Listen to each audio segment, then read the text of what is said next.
Back here live at the Waterfront Village with my friend, the zombie, Jonathan. You're looking good. Jonathan just got an awesome face paint job. What do you think? I make turtles.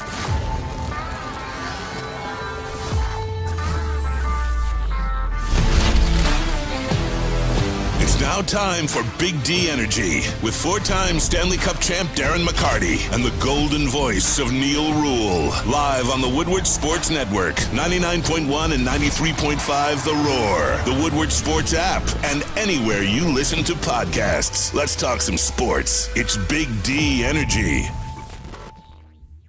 Yo, what's up? Back at it here on a Monday, Big D Energy, Woodward Sports Network. My name is Neil Rule. That guy over there is D-Mac, Darren McCarty. It's Monday. You know, Uncle T-Foss is here in the building as well. Detroit sports media icon Terry Foster.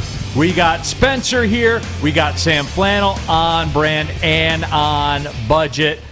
Gentlemen, what's popping? Well, we have the NCAA tournament. We do. We have an egregious signing in the NFL.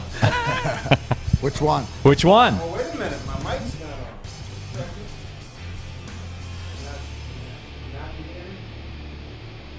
It's yellow. Is that bad? All right. Well, Sam Flannel's going to get that taken care of. But D-Mac. To that point. Yeah. To that point, there's a lot of different signings now. We're going to come back home, obviously, with this one later on. But, I mean, impressive win by Michigan. Something that I think I sat here last Monday and said, is there something that we saw in that first game, or sat here after game one and said, did I see something in that first half when we were watching the first game against Colorado State and the adjustments Juwan Howard made, his interview? Well, played out this weekend. Now, that doesn't mean anything else, but I think that if you're looking at accomplishments, they beat a good Tennessee team.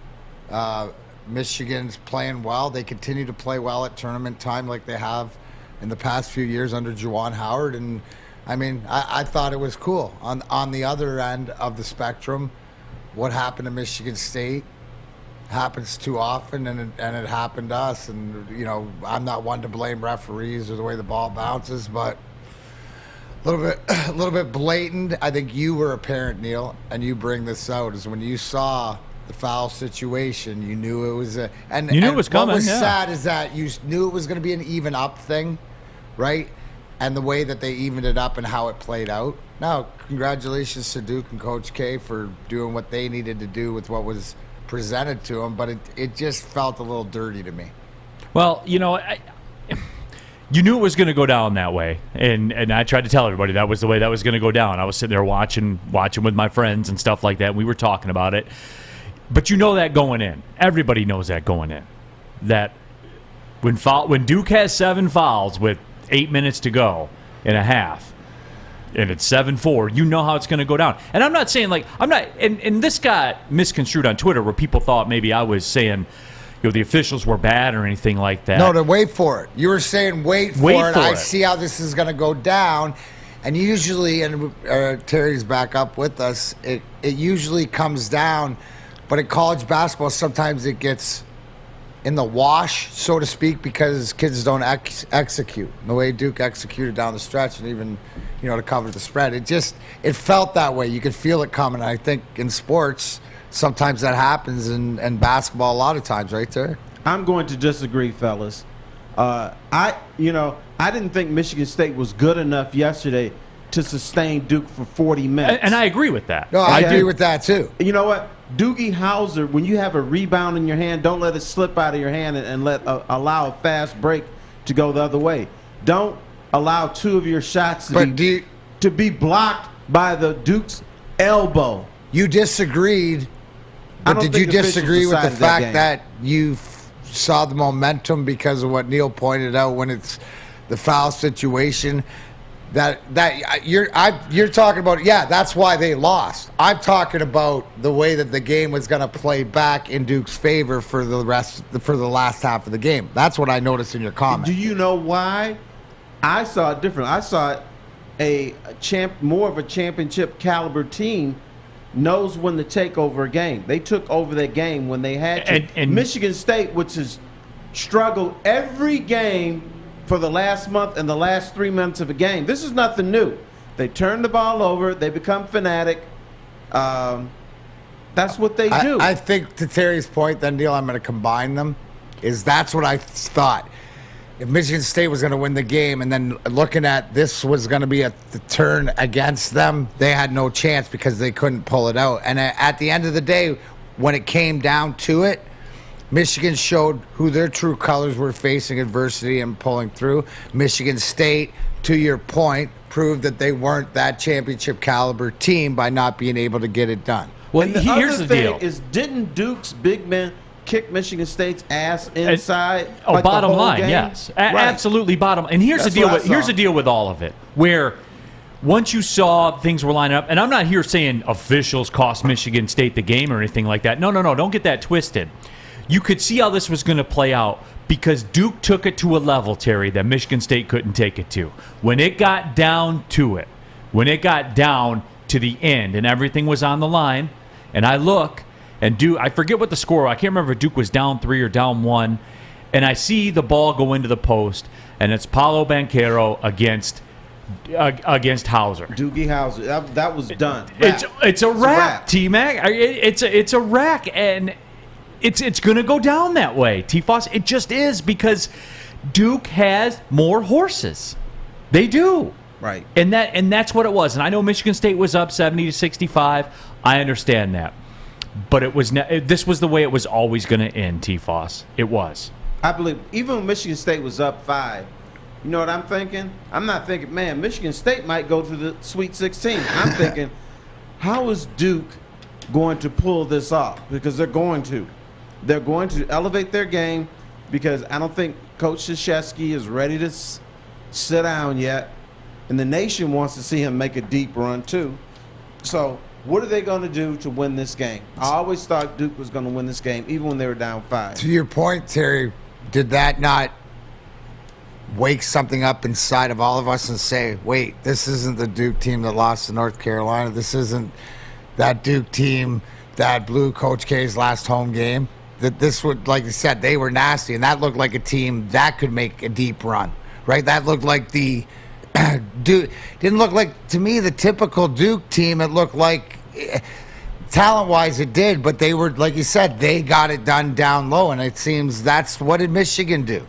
What did, even Dickinson was making 3-pointers and stuff, but from the Colorado State game to even the Tennessee game, they had to establish size and down low and not get physically overly abused, and that's at the end of the day what Duke did to Michigan State. So if you have Duke in your pool, I think after watching what they did to Michigan State, even though not you'd be happy with them as the true number 2, right?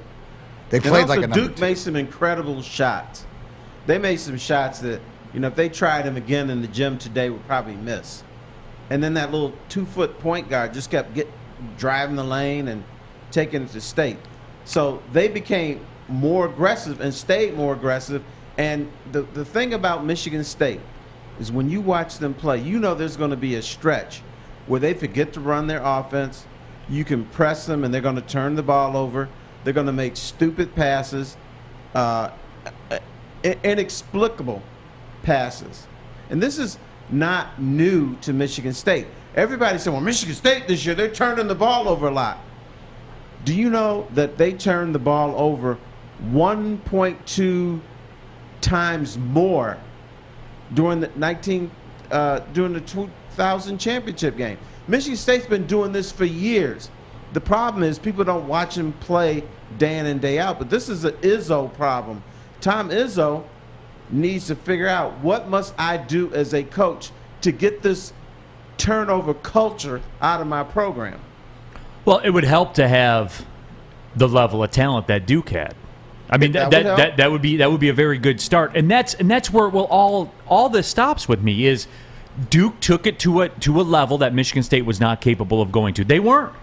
I mean, watch the NBA draft when it comes up this year, and that'll give you more of a clue. State's going to be drafted. How about nobody? That's it. I mean, maybe Max Christie if he declares, and that's one of those potential. Developing. Yeah, that's one of those potential picks. But that's it, guys. For as complicated as basketball can be with the sets and the motions and everything like that, it's still a horses game.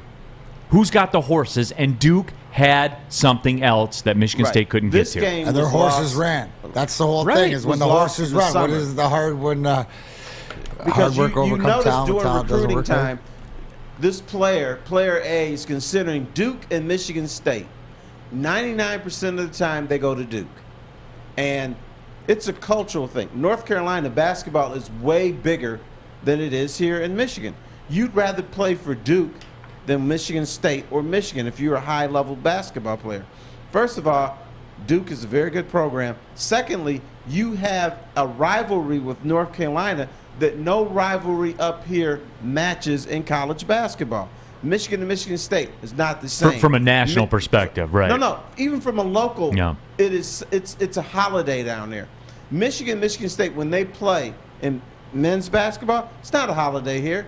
It's a big game, and you want to win because I hate the Spartans, I hate the Wolverines, but it's not the same. All the players come back to Chapel Hill and to Durham. The whole state shuts down there, and you want to play in that game. If nothing else, that game makes you want to go to North Carolina or Duke or something like that. It's just different down there than it is here. No, and it was just a close by the Duke Blue Devils that I think, quite frankly, we all saw coming. Now, Michigan got it done against Tennessee, a game that not a lot of people gave Michigan very much of a shot in, but you see the difference when a point guard plays well for them. You see what happens. And Eli Brooks played well.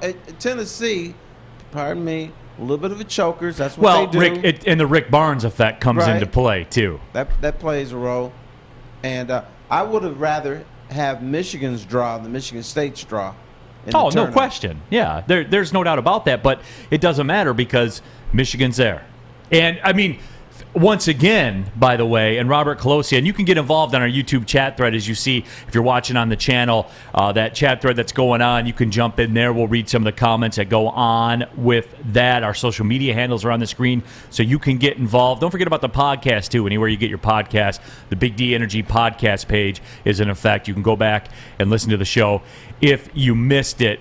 But, you know, that's what it is. For me, it's Duke went to a level Michigan State wasn't capable of going to. And Robert Colosia says, well, the second round, the Big Ten, the Big Ten was like the Mountain West in the NCAA tournament.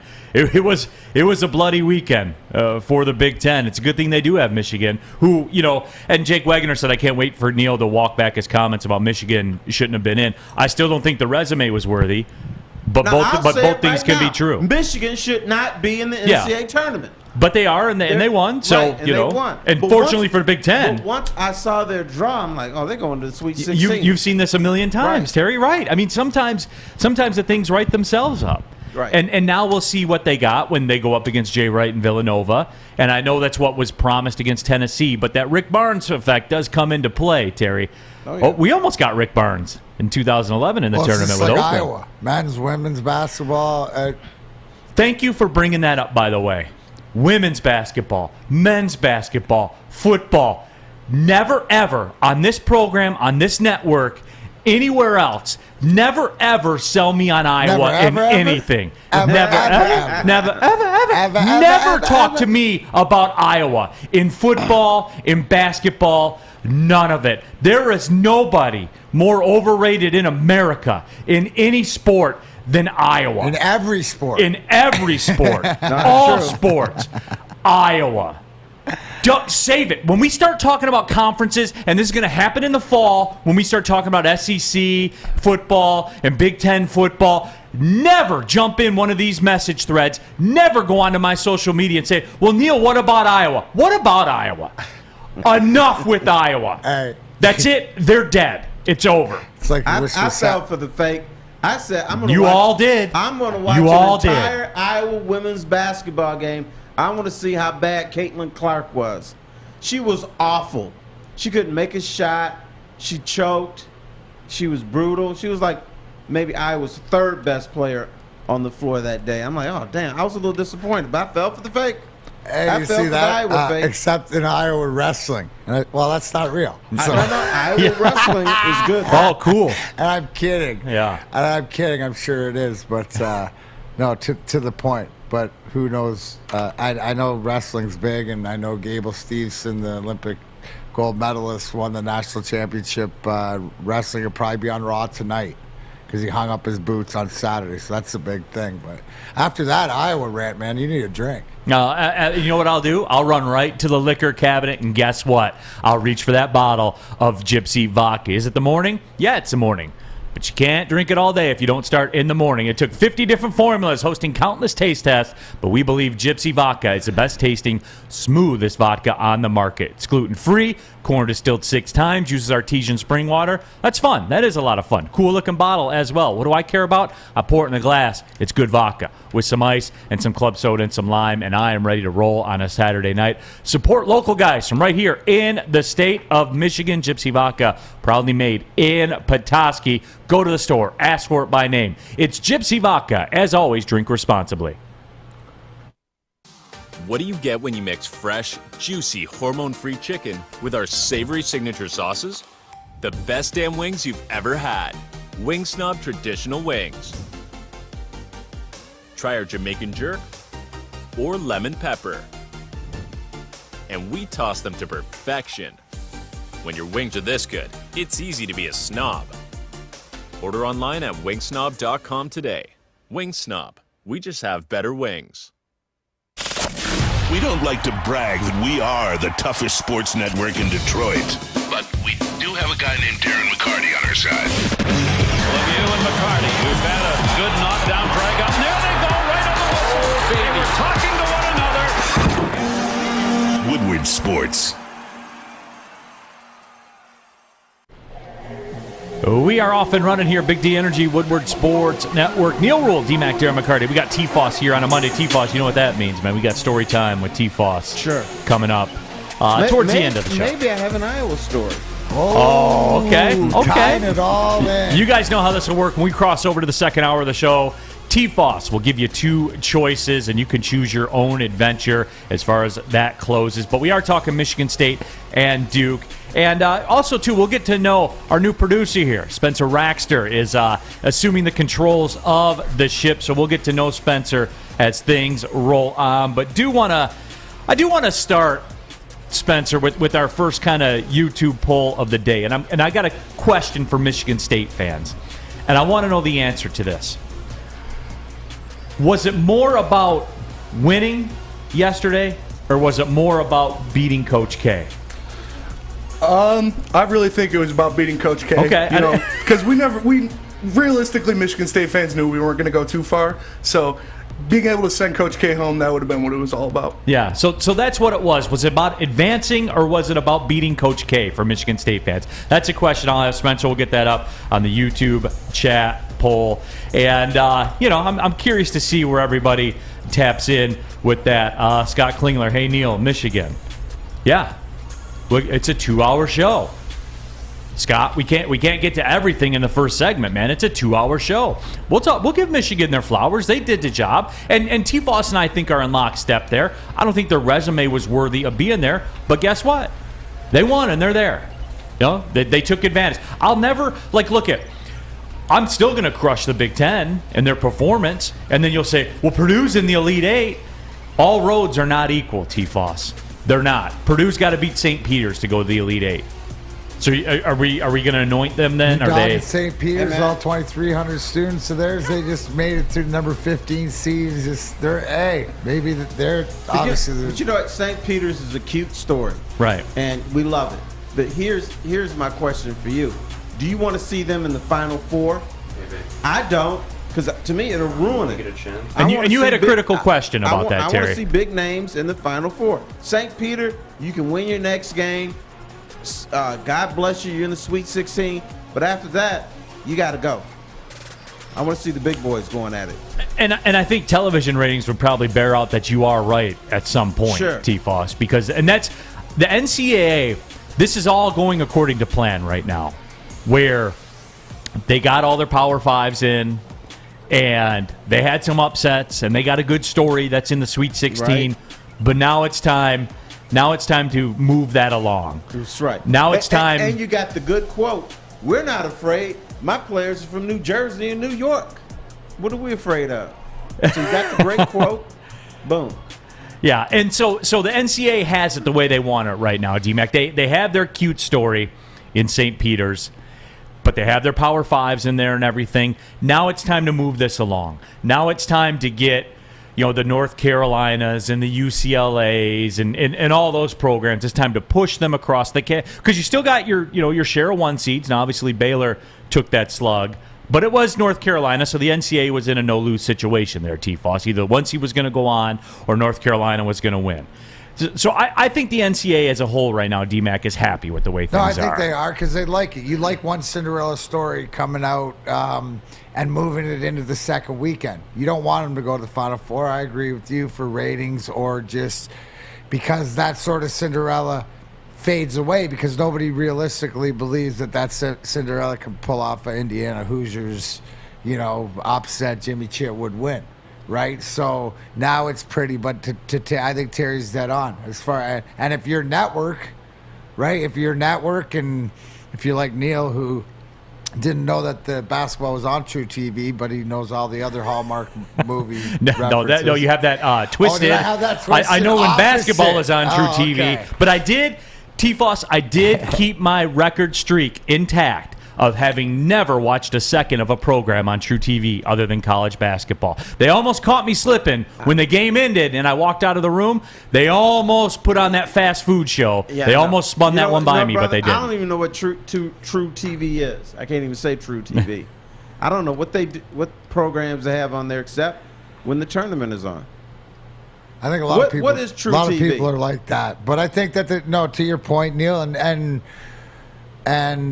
isn't it funny because all roads are not the same, but the NCAA, when you do a deeper dive, sort of insulates himself. Did they know Baylor might lose, and who would they lose to? North Carolina. You actually don't you pick up fans that way with North Carolina and Duke playing the way they're supposed to, getting down to at least the Elite Eight and stuff like this? So I think that at the end of the first weekend of college basketball, if you're the NCAA and the sponsors and stuff, you like what's happened.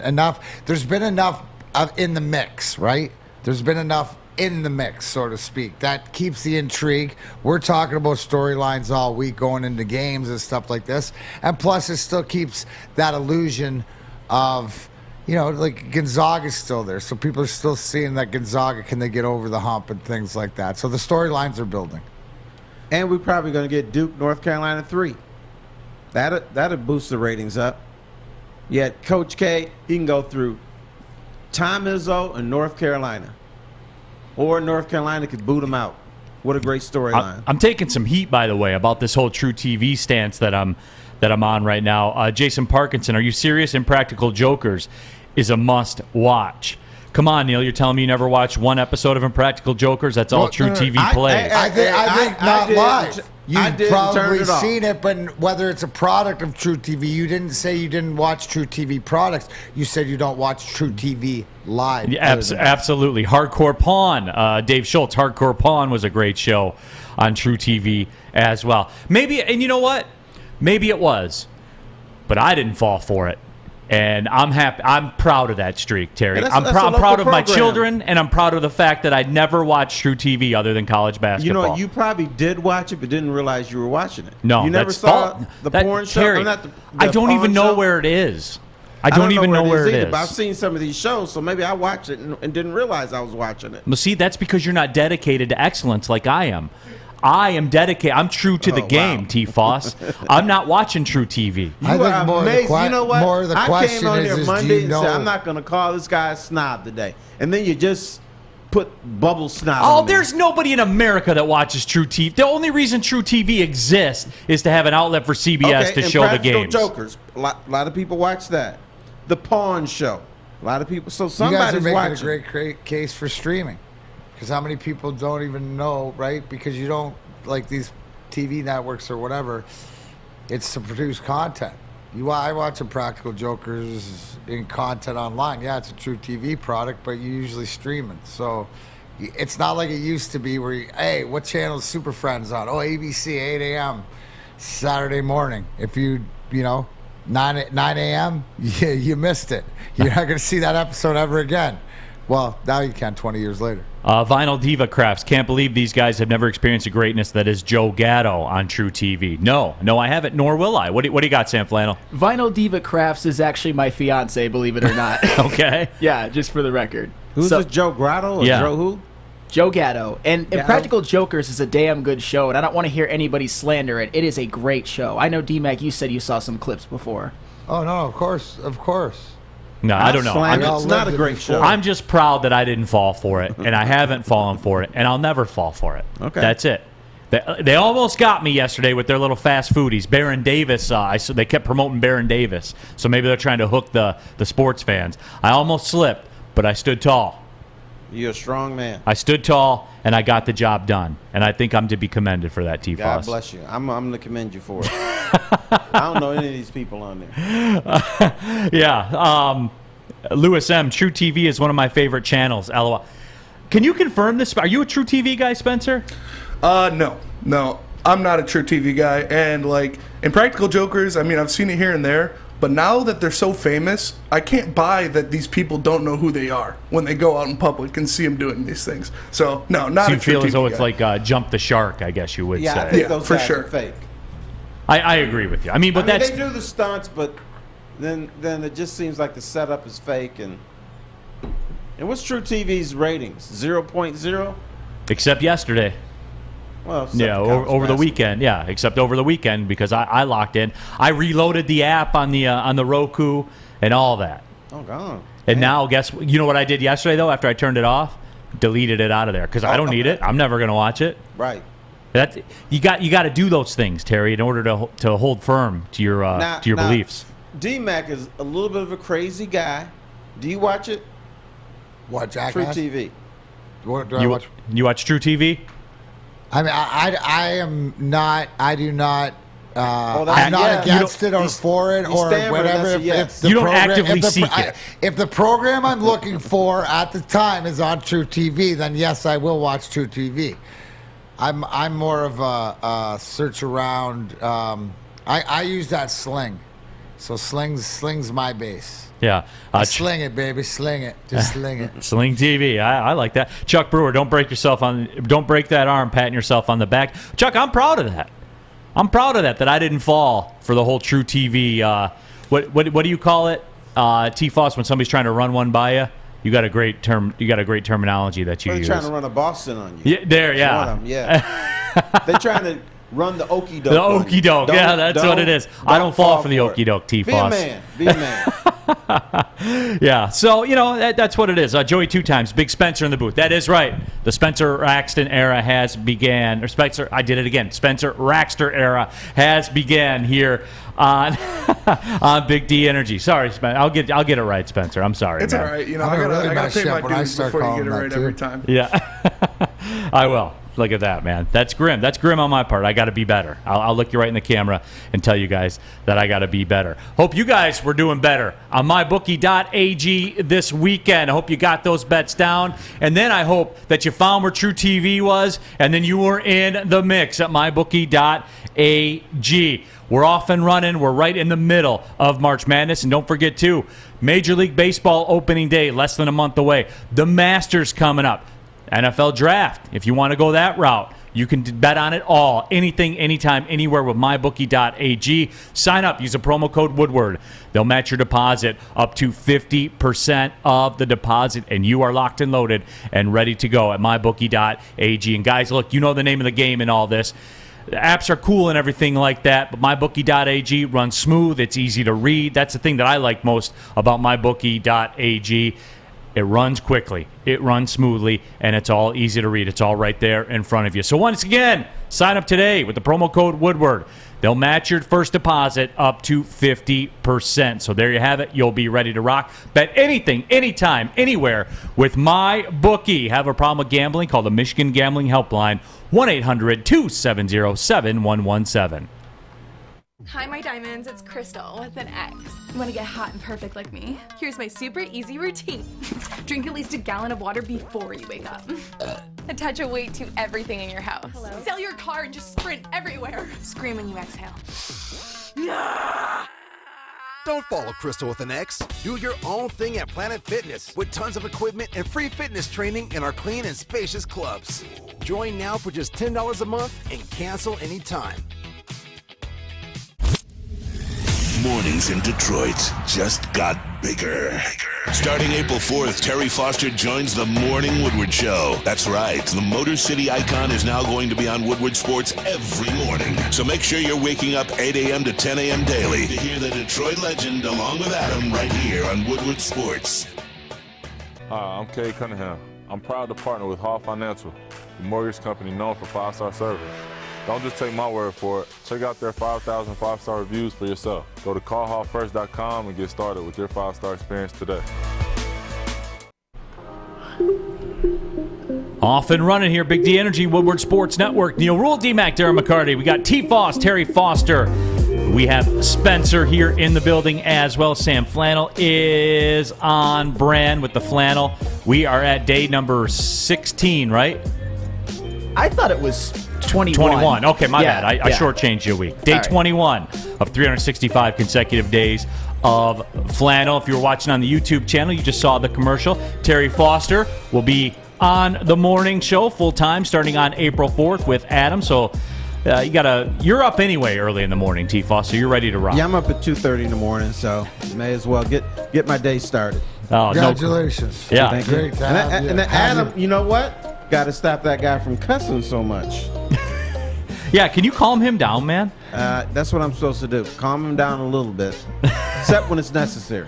That's it. It's the old. You know what? This reminds me of when Scotty Bowman dipped into the beer league and procured Joey Kosher out of it, just to keep the eye on the younger guys and just steer them in the right direction. So that's what T-Foss does: his leadership and mentorship, firsthand. Love it. Yep, there you go. Michigan fans were loving the effort as they beat Tennessee 76-68, and they did the opposite, really, of what Michigan State did. They were down 6 with about 5 minutes to go, and they closed and they ran down Tennessee in the basketball game and got the big win. Hunter Dickinson was a force. There was no doubt about that. He really carried Michigan, and the difference, I thought, Terry, was they didn't have that prolonged scoring drought that when we've seen them struggle, they had. And they didn't have it. And that's the name of the game. In tournament basketball, you can't have it, and they didn't have it. Because this is a tournament where anything can happen. St. Peter's is in there. But no, Michigan looked like Duke against Michigan State in the final few minutes against Tennessee. And maybe Tennessee got a little tight around the collar a little bit, but Michigan was loose. They, won going away, and it was a good victory for them. Real quickly, on a side note, Terry, Gromit0237 in our YouTube chat thread asked, how many shows till Terry chokes out Adam? I have the over-under at 10. It's not going to happen. I don't choke people out. Guys, Terry's a professional. Look That's at his resume on the gentlemen he's worked with throughout this great city of Detroit in the media field. There's a lot of different personalities, Terry. In fact, if anybody gets choked out, Adam will try to choke me out. Notice that try. He's not going to succeed. Yeah, absolutely. But again, though, going back to the Michigan-Tennessee game, Hunter Dickinson, 27 points. He did have 11 rebounds as well. But we had this discussion, and I always get labeled as a Michigan hater, which I never understand because I have very close friends that are on the coaching staff at Michigan, and why would I not want my close friends to win? But come on, that's a weak excuse. It's a fact, Terry. You can dislike a school even though you have friends, because Michigan people have Spartan friends and they still hate Michigan State. Same with Michigan State. You can have friends at the other school and still hate them. But T-Foss, for me, it was pretty simple. I said they need good point guard play to win. And in that game, they got it. Yes, and sir. Eli Brooks was very good in that basketball game. Anytime you're critical, right? And critical is usually spitting out on this program, take pride in spitting out facts or truth or things that we know, right? People don't like it when it comes down to either them personally or they personally feel affected by their team. But at the end of the day, they deserve their flowers and they go out and prove it. You're the first one to tell them that they are. I think it's because your expectations are what you expect is different than other people. Some are lower. When you have lower expectations and of what you expect, and now we're around this all the time, so it's what you put into it. So Neil, you've never ever, as long as I've known you, now you may dig a little bit deeper into the facts and make them work for your narrative, depending on it is. But we all do that in life, right? It's called life. This country's built on the narrative. Now, D-Mac is being a nice guy. Here's why you get labeled a Michigan hater, because if you don't buy the 100% Michigan BS, you are a hater. You're supposed to support everything they do. You're supposed to agree with everything they do. And if you fall short of that, you become a hater, because it's a cult. It's a cult. Then you're not a shill. You're not a shill, Neil. But it comes back to it all, and I'm curious to get Terry's take on this. Scott Klingler says, by the way, hey, Neil, mark my words, Michigan's going to the Final Four. See, that's kind of a snap reaction right there. That's a fan talking. Right. But you know what? They got a shot. Well, yeah, because they're still in the tournament. The way that I look at this tournament, you cannot say somebody can't make the Final Four. Maybe St. Peter's, I don't know, but it's crazy. And I agree with something that it appears that some of the people with big names who are going to the NBA aren't playing all that strong. They're settling for jumpers and they're not attacking the basket. I think Michigan's is going to attack the basket. And in fact, they have a very tough game against Villanova. Yes, they do. When I saw Villanova play, I said, that's a Final Four team. Now they're playing Michigan, so I would expect Villanova to win this game. Well, here's what'll be different with the game with Villanova. Rick Barnes isn't on the other sideline. That is true. Now you got Jay Wright on the sideline. Oh, that's to quote Smokey. Oh, that's different. Because it is. That's a totally different animal. And Villanova, certainly, very, very, very good basketball team. And it'll be a good game. It will. It's just, I'm curious to get your take on this, though, T-Foss. Chuck Brewer says, Michigan seems to do better in the tournament than they do in league play over the last 10 years. Maybe the Big Ten figures them out, but once out of the league, they do better. And T-Foss, I was told that they just beat up on each other in the Big Ten, and that's why they always lose in the tournament. So what is it? I know, but the NCAA tournament, I mean, let's call it what it is. If you win 4 games in the Big Ten, you know what it gets you? Nothing. It might put you in second or third place because you've lost a few games. But if you win 4 games in the NCAA tournament, then all of a sudden you're big news. You're a national story. You're in the Final Four. If you win 2 games in the tournament, you're in the Sweet 16. If you win 2 games in the Big Ten, you know what? It means nothing, because you know what? People aren't watching. And not, at least not in this town, because nobody gives a damn about college basketball until the tournament. So you can have a 6-game winning streak in the Big Ten. Nobody blinks because they don't know it happened. You win 2 games in the tournament, you're applauded. So that, to me, that's the difference. It's the spotlight is on. No, and D-Mac, look, man, both things can be true, right? Where if Michigan gets point guard play against Villanova the same way that Eli Brooks played against Tennessee, then yeah, they are an elite team because they have something that most of college basketball does not have in Hunter Dickinson, in a bona fide 7-foot style of play. That's been there already. But why? But that's why? Huge. But D-Mac, when you put it all back together, though, why hasn't it worked consistently? And the answer is the guard play. Well, it's the guard play and the adjustments, and like you said, like Terry said, you're in this tournament now. You have a chance, and it's the spotlight's on, and it's when do you show up? It's almost like playoff time. To your point about the Big Ten being a grind and stuff like this, well, people don't pay attention. And, yeah, that's sort of the case where they do beat them down. What I saw, and I mentioned it, was something a little different. And even Juwan's demeanor and the way that the motivation, but the players need to step up. You popped me, Rake, when you said it's the truth. And this is it. Because, Neil, you're the type of guy, right? But people don't like you because you tell them the truth. You're the type of guy that would tell somebody that their baby's ugly, right? That's just a fact. Like, I wouldn't go that T. Foss. Stop before you even start, Terry Foster. Do you Stop. tell No, I people would that not. Baby is ugly.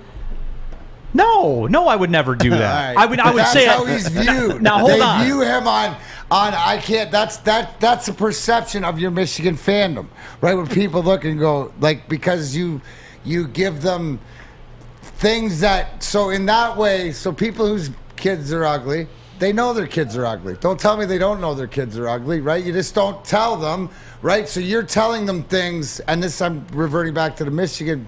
In this case, we're talking about Michigan fandom. You're telling them things that they already know, but they don't want to face, right? Because in reality, that could mean why it doesn't end up the way that they want.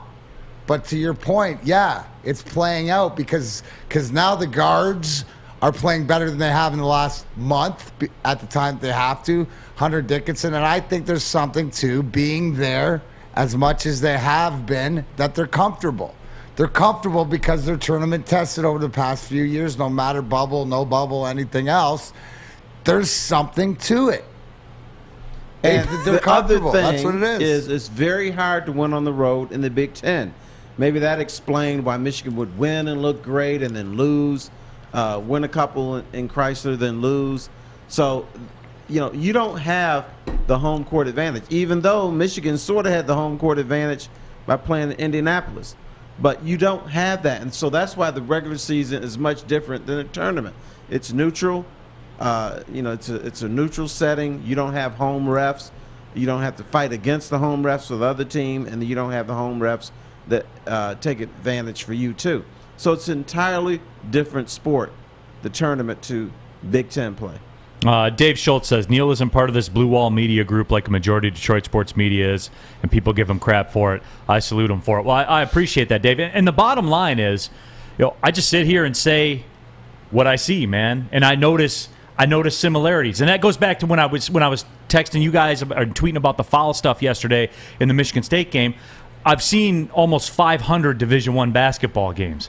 There are some commonalities that happen. And Terry, you've seen thousands of games in your career. There are some commonalities that happen. They even out the calls. I'll admit that. Yeah, and that's really, they do it less in the NBA. They do it less, but they still do it. They're human. They do it less, but they have makeup calls. 1,000,000%, yes. And they're egregious. Yes, they do. And it's the same way where if a team's down 8 in the NBA, magically they're somehow in the bonus. Somehow magically they're getting penalty free throws with about 6 minutes to go in the quarter. That's just the way that it works. You have to overcome all that stuff. Like with Michigan State, you knew that. We all knew that. You know who else knew that? Tom Izzo knew that was coming. And you have to be 6 points better than what you really are to win a game when things are going to go down that way. And for Michigan, it's the point guard thing. If Eli Brooks plays like that, they very, very, very much have the capability of beating Villanova. What do you got?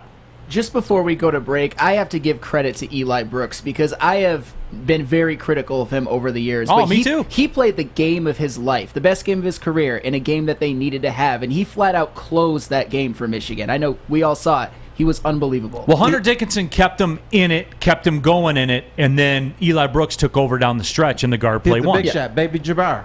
That's what he was. Yeah. Sky hook. Yeah, that's exactly what it was. No, but it is in Michigan. Very, very much they have a chance against Villanova. Now, this talk about them going to the Final Four and stuff like that, I don't think you want any part of that Arizona-Houston winner. That is going to be a basketball game, Terry. Oh, yeah. I know, and as you say, people here don't care about college basketball, so they won't tap into that game. That's the game of the Sweet 16 right there. Arizona and Houston, man, that's going to be it. The fact that you guys, the basketball minds, talk about it, that it is.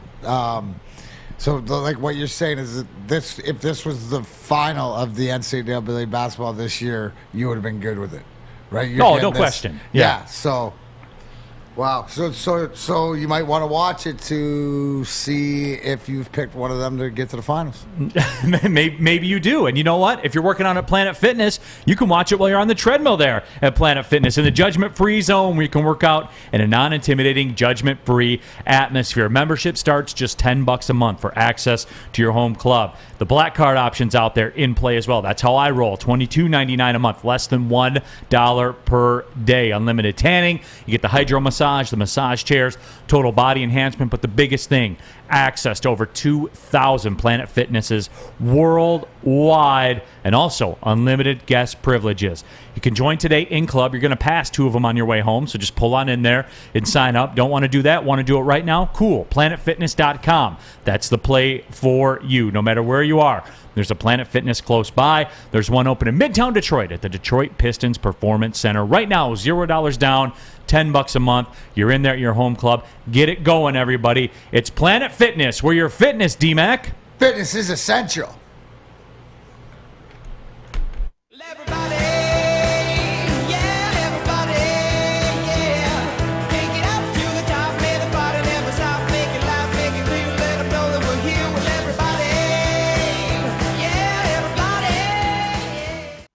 Fellas, let's be honest. We like things to be easy. We like simple stuff, like sports 7 days a week. We like things uncomplicated, like Lady Jane's Haircuts for Men. Open 10 to 8, 7 days a week. Walk in anytime. Sign in, sit down, watch your favorite team play. And before you know it, your hair will be game ready. Open 10 to 8, 7 days a week. Walk in anytime. Lady Jane's Haircuts for Men. It's wicked awesome.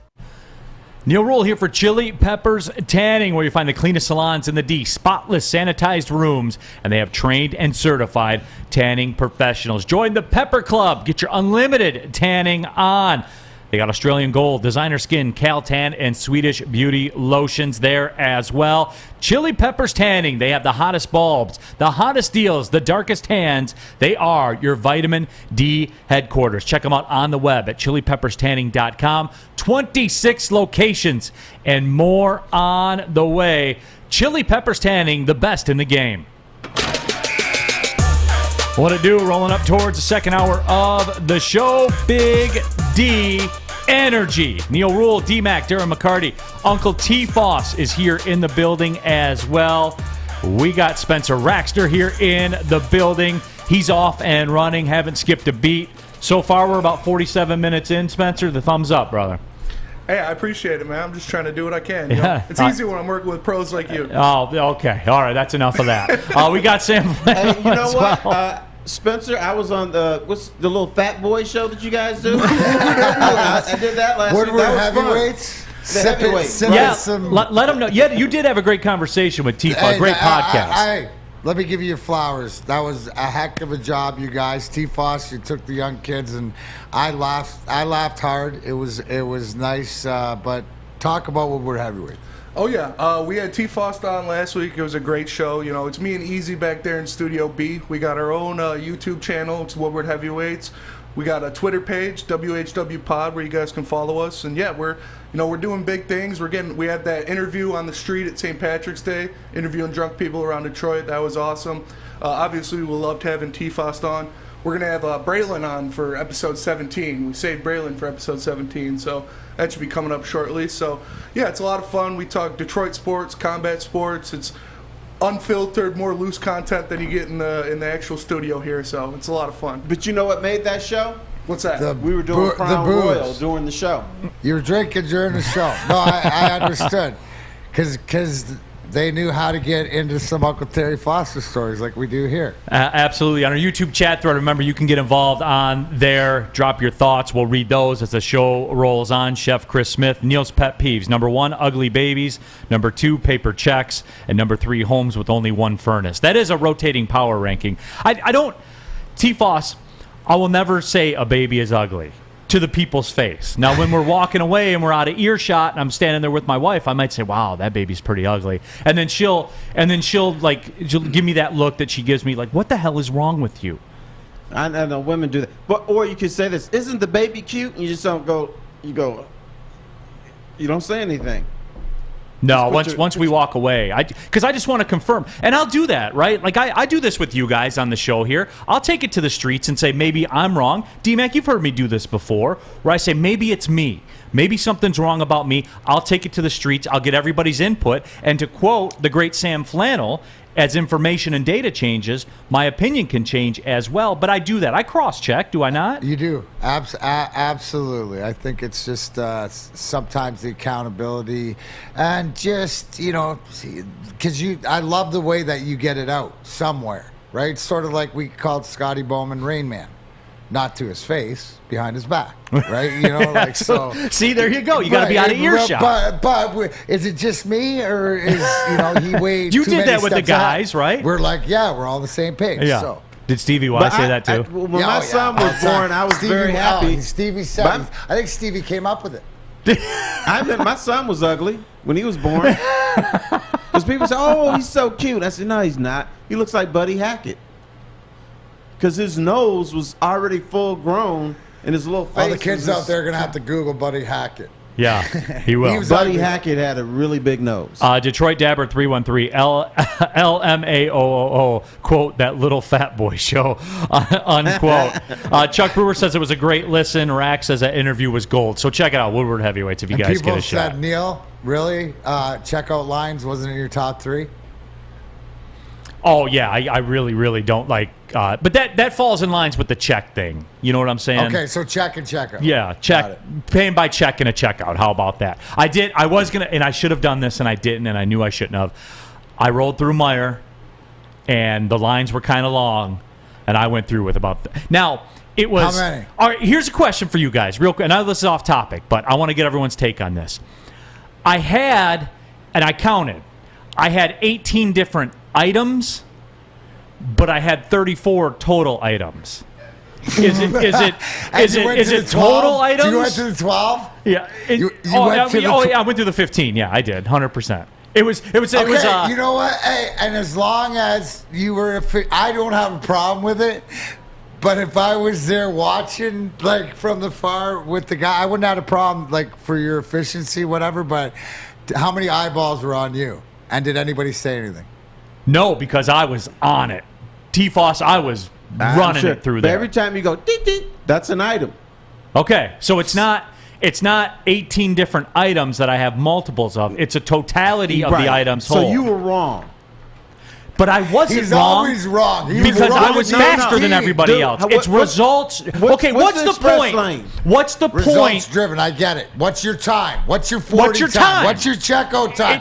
You have the same amount of time to check out. So what is the 15 item?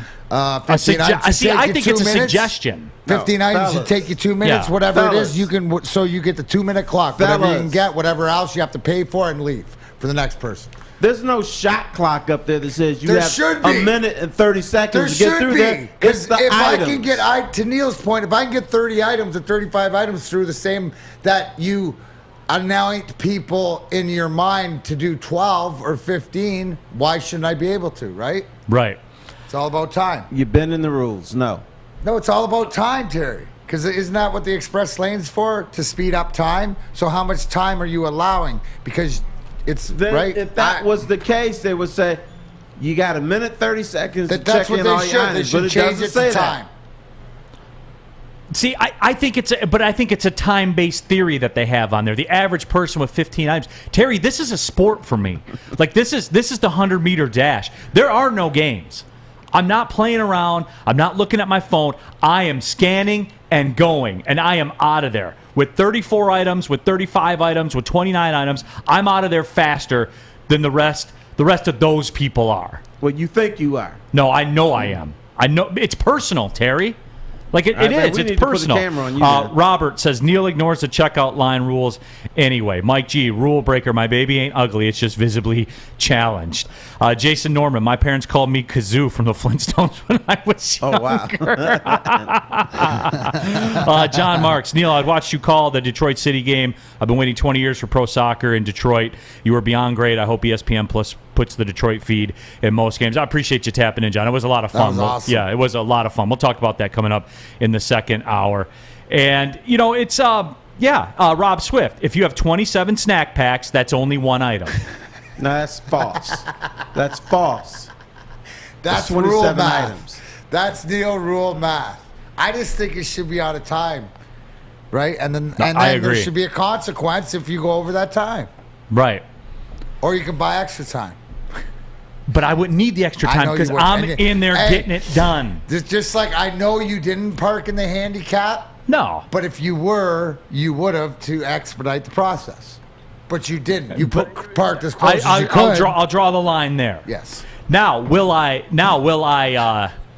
the quick trip parking? Will I do that one?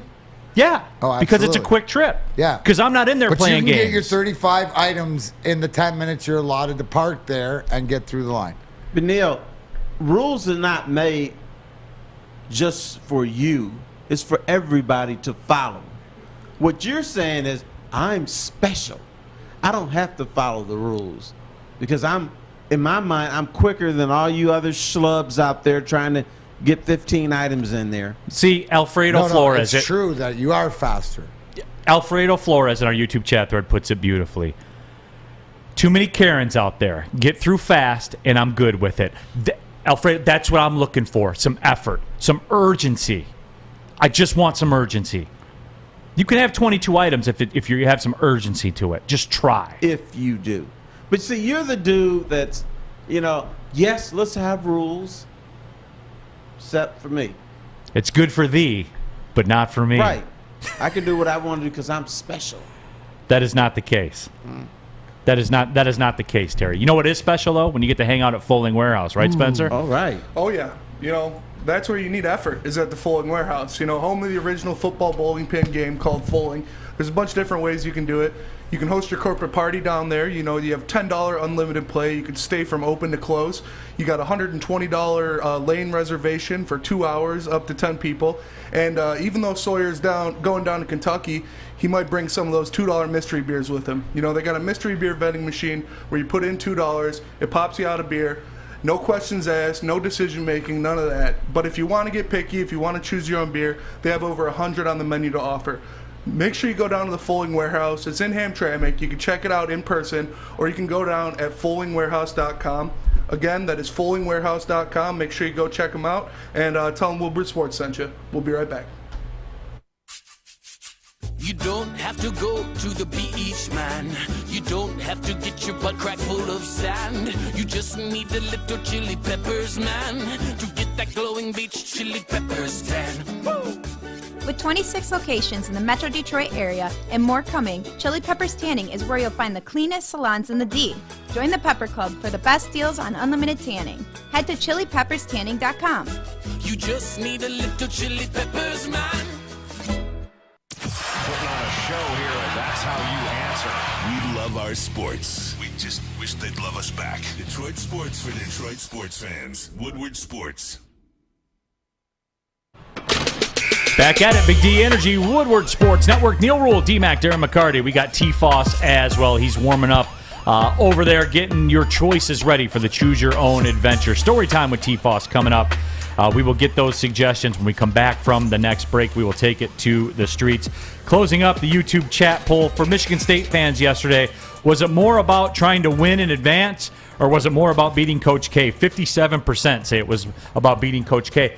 Spencer, I'm a little disappointed by those numbers. I thought it would be higher. Yeah, we don't get a lot of Michigan State fans in the chat, so those numbers might be a little screwed, but it is what it is. Obviously you want to see your team progress through the tournament and do better, but like I said, realistically, this is one of the worst Michigan State basketball teams I've seen in recent years, so I knew they weren't going to go too far, and sending Coach K home would have been really sweet. Yeah, and it would have denied him to his 1,200th win. Yeah. It was all there until it wasn't.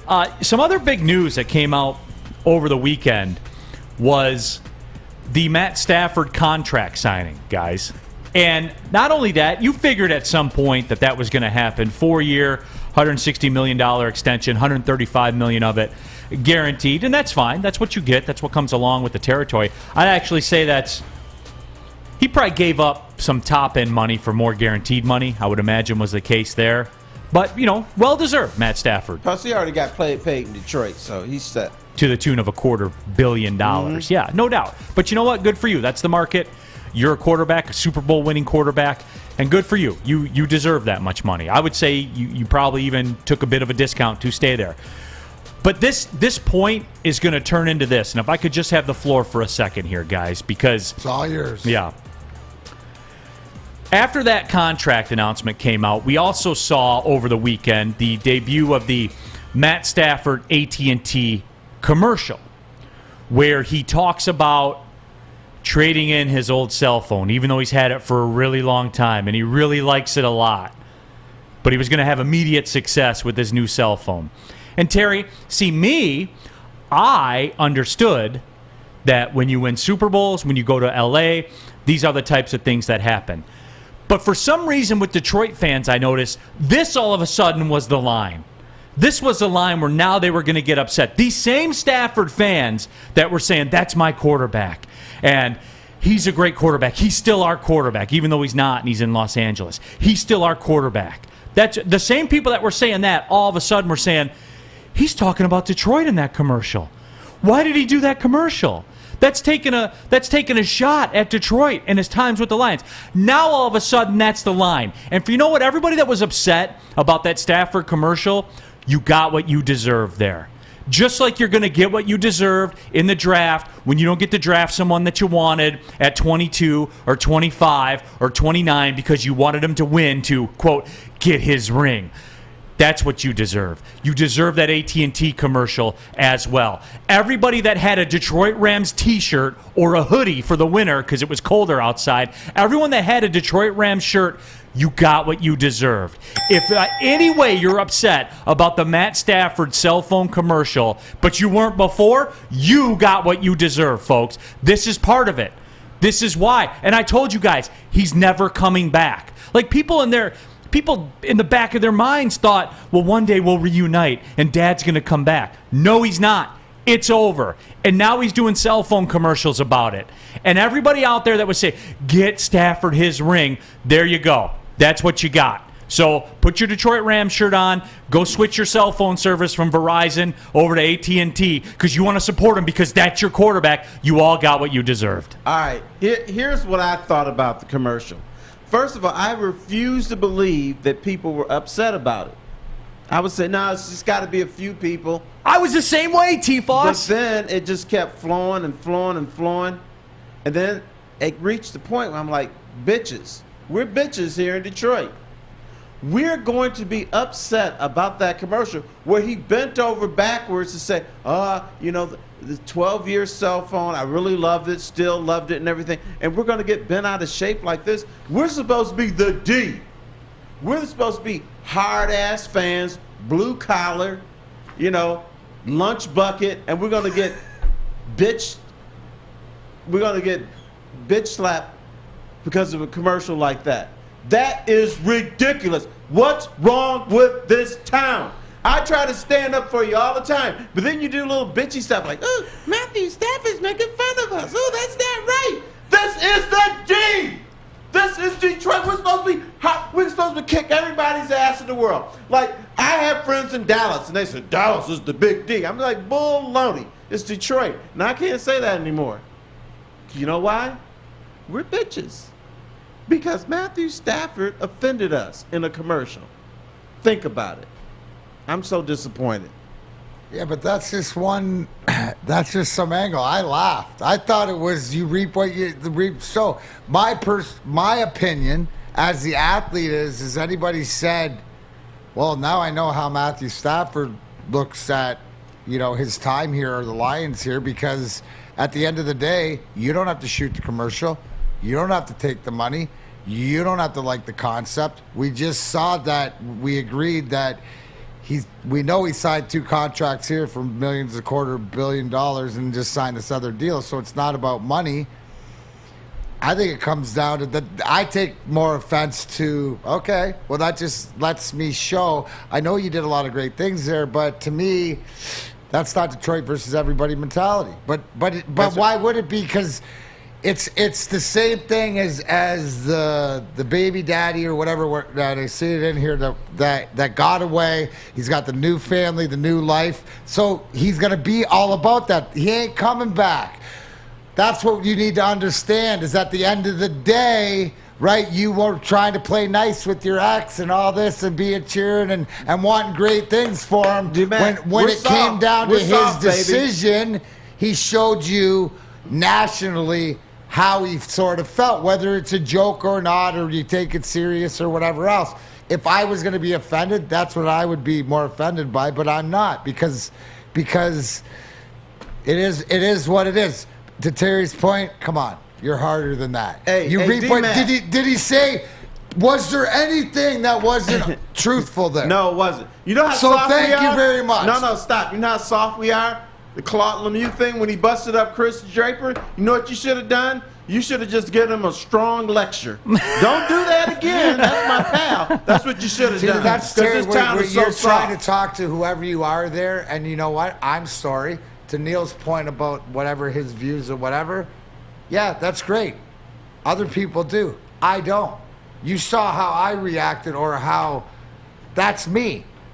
I respect him and their decisions, but to me that looks at like the backhanded, like to me it's poor taste. It's not riding off in the sunset with everything else. And if you want to be upset about the fact that he called out, he aired the laundry, it's the same thing I say about you in Michigan. You tell the people, right, what they already know, but they don't want to hear. Because when you put it in the ether and you put it out there, well, I live differently. I'm going to hold you accountable and vulnerable truth with integrity, so I'm going to bring it up or whatever.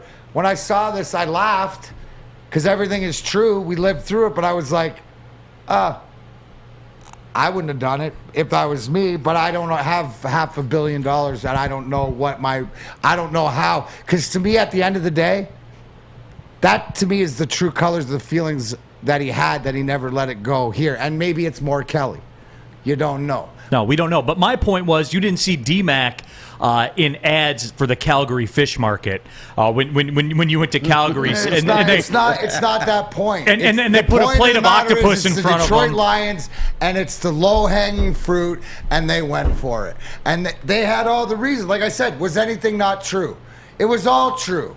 How they handled it, and I think because of the fandom, and there's people, the softification of society or whatever is the fact we bought our Detroit Rams shirts. We cheered for you. We had the second most market for the Super Bowl. Right. Oh, why'd you tell them all this stuff that's true that everybody knows? Oh, it's bad. All I know is when make a funny commercial. Shout out to AT&T.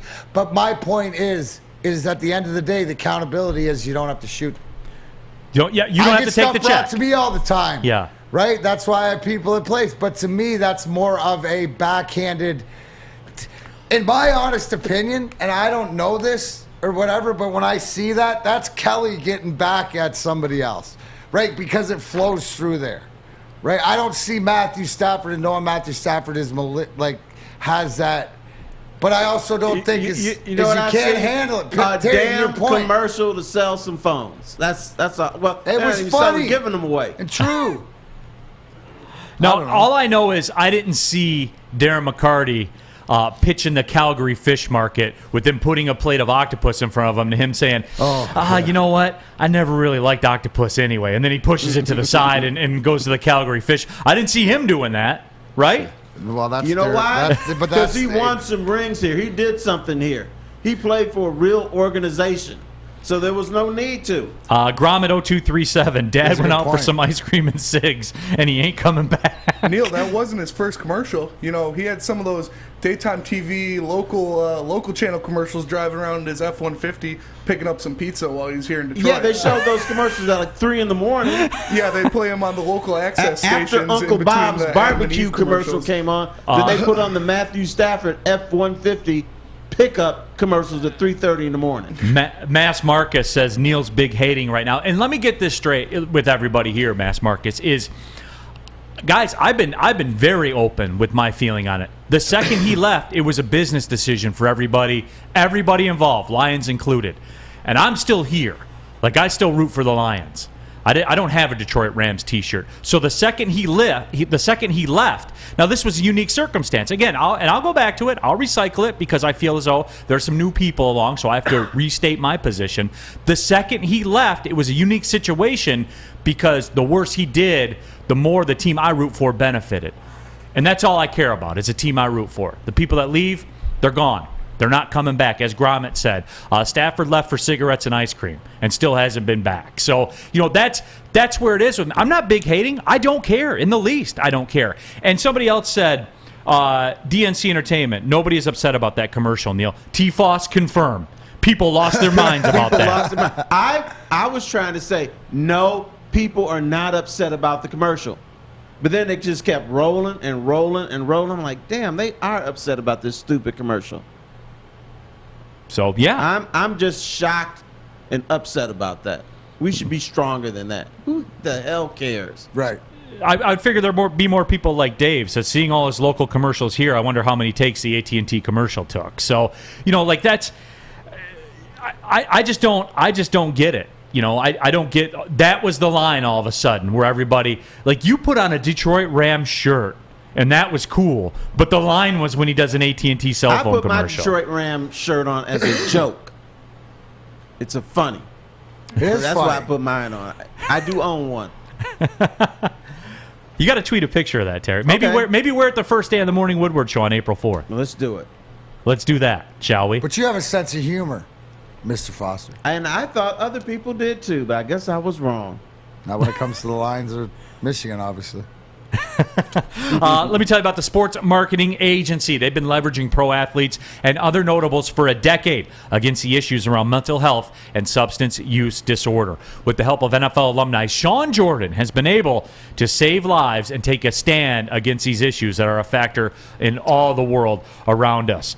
Available now on WoodwardSports.com, the Sports Marketing Agency podcast. This is the F Word. It's a series on fentanyl. If you're struggling with substance abuse or mental health issues, they are here to help. Go to thesportsma.com. Again, that's thesportsma.com. And reach out to the Sports Marketing Agency and make sure you check out their podcast. This is the F Word, a series on fentanyl on WoodwardSports.com. Think you're a big shot? Oh, excuse me, it goes down! Think you can make the big shot? Washington fires and hits! Woodward Sports wants to send you to the finals for college basketball April 2nd through the 4th in New Orleans. That's right, you and a friend in the Big Easy. We'll take care of the airfare, hotel, and tickets to see the finals for college basketball. Listen Monday through Friday to the Morning Woodward Show. Big D Energy. And the bottom line for your chance to qualify. If you can make the big shots, you and a friend are getting out of the cold and to New Orleans. Got it! Keep listening and watching for your next chance to win. Powered by Planet Fitness, Centron, and the Sports Marketing Agency. And it's over! Anything can happen in March! Hi, I'm Kay Cunningham. Working with Hall Financial to purchase my first home was easier than I could have ever imagined. They treated me like family from start to finish. Find out for yourself at callhallfirst.com.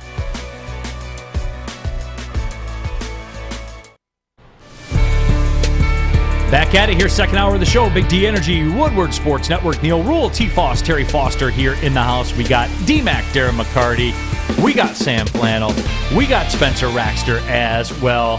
We are doing it big here on Woodward Sports. If you're listening on the radio, what up, though? 93.5 The Roar, 94.7 HD2, and 99.1 FM. But I did want to get everybody's take on this. But before we do our next little shindig that we're getting into, T-Foss, for those that know, obviously, the last 10-minute segment of the show is Storytime with T-Foss. You out there get to choose your adventure. Now, T-Foss gives you a couple of choices. Spencer puts it up on the YouTube chat poll. You vote, and the will of the people is what stands, T-Foss. What are our choices here today? I was trying to think of Iowa stuff since you went on a rampage about the University of Iowa. I may have told this story, I'm not sure, but it was the time that a stripper almost killed Drew Sharp with her titties. Well, that's one. Okay. I think I have come that on one for effect in the game, and the second one would be minus 200 already on mybookie.ag. 240, 260, 280. Dude. Hold on, let me get the book. It's off the board, I guess. Right. Or trying to think of other Iowa stuff. What else happened in Iowa? We always just. Oh, I know. The time one of our colleagues almost drowned in the river. There's this real good restaurant in Iowa, and it's right on the river. Getting drunk and drowning in the river, or titties with Drew Sharp. There's your two choices. And went up to the waterfall and fell down and almost drowned. Yeah. On our YouTube chat thread, some people are saying that you have told that one already, but you know what? I don't care. They want to hear it again? You can hear it again. We'll put it up to the people. Right. You can either hear that one again, or somebody almost drowned in the Iowa River. Well, one of T. Foss's work contemporaries. I don't know if that river is called, but it's a river that goes past this restaurant near campus, and there's a waterfall, a fake one. So there you have it. You're Those looking are at me choices. like I went to college, bro. Didn't the Wings play an exhibition game? I've been to many campuses. Haven't been to that one. Yeah. All right. So it's up there. It's out in the stratosphere. The people will make their decisions as far as they want to go. And I wonder which one will win. But we'll see. We'll see how it all shakes out. Did want to touch on this. DeShaun Watson and that news. $230 million fully guaranteed contract, shattering the record for most guaranteed money in an NFL contract after the trade to the Browns. The Browns get DeShaun Watson and a 5th-round pick. The Houston Texans get 3 first-round picks, a 3rd-round pick, and a 4th-round pick. Now, I think we know what this means for Baker Mayfield, that his time is up. And I don't really care about Baker Mayfield in all this discussion. I first go to D-Mac on this one because it's happening. Like, that's the way that it is. And we'll debate the merits and the morals about it and everything else. We'll debate that in a second. Tell me about the locker room, D-Mac. Now, granted, your guys' locker room's a little bit different than the Cleveland Browns locker room, but 30,000 foot. Where if you're the, because you strike me more as a guard on the offensive line. What is D-Mac the Cleveland Brown thinking of this right now? Oh man, I'll take my inside the locker room mentality with what I believe is this team sort of imploding from the inside already and not being. This is only going to get worse. This is like adding, because of the situation and stuff like this. I see this getting worse before it gets better. Now, for the reason for DeShaun Watson, when he comes out and. The first case is because he got interviewed there, and then he told him, I don't want to play there. And they trade for him anyway. So it's already, I know that at the end of the day, the fully guaranteed money and stuff like that, but how does this not end up badly? I just think it's just like throwing money. This is what Cleveland does. It throws money at quarterbacks. I mean, there's this stat about $183 million that they've thrown at quarterbacks in the last 20 years. Still, this isn't, to me, does this solve Cleveland's problem? No. Their problem's way deeper than that, and I think that until there's a destination for Baker Mayfield, and we know that it's the two of them, they can't coexist, so then we might, as we get into the draft and training camp, then we might see, how DeShaun Watson happy to get out of Texas, maybe it's changed and the team can grow, but right now with Baker there, I mean, it's just got to be, it's going to be horrendous. But then DeShaun Watson coming in don't care because he got his money. Well, T-Foss, and you and I talked before the show, so I kind of have an idea where you're going. Mm-hmm. But let me throw this little ember into the flame too. Let me pour some gasoline on this fire. What about the angle that his first year salary is only $1 million because obviously he's going to get suspended and he's going to miss some time, which I don't understand. Like, if we're going all the way scumbag, then go all the way scumbag and just let the guy play. The first year salary is only $1 million, so he can deflect any suspensions and lose a minimal amount of money. This is a smart agent. Yes. They're letting him collect as much money as he can. This is why it's just embarrassing. Tom Brady knew he was going to get suspended. Guess what? His $27 million a year salary turned to $1 million. So he didn't lose that much money. DeShaun Watson is doing the same thing. This is an embarrassment. We already know the NFL doesn't give a damn about women. And most of the fellas don't either. There are play toys and, whatever. There's video to support that fact. But I already know people want to say, well, he hasn't been convicted of anything. Well, 20-something women 22 women said he did something to me. But we're going to ignore that.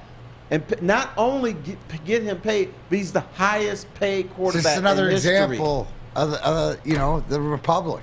I mean, it's the evil forces of Darth Vader and the Republic, the NFL. I mean, they make their own rules. Find a way to. You talk about you at Express Checkout. They view life as Express Checkout. They Checkout. took 250 million items into the doesn't matter. Express Checkout.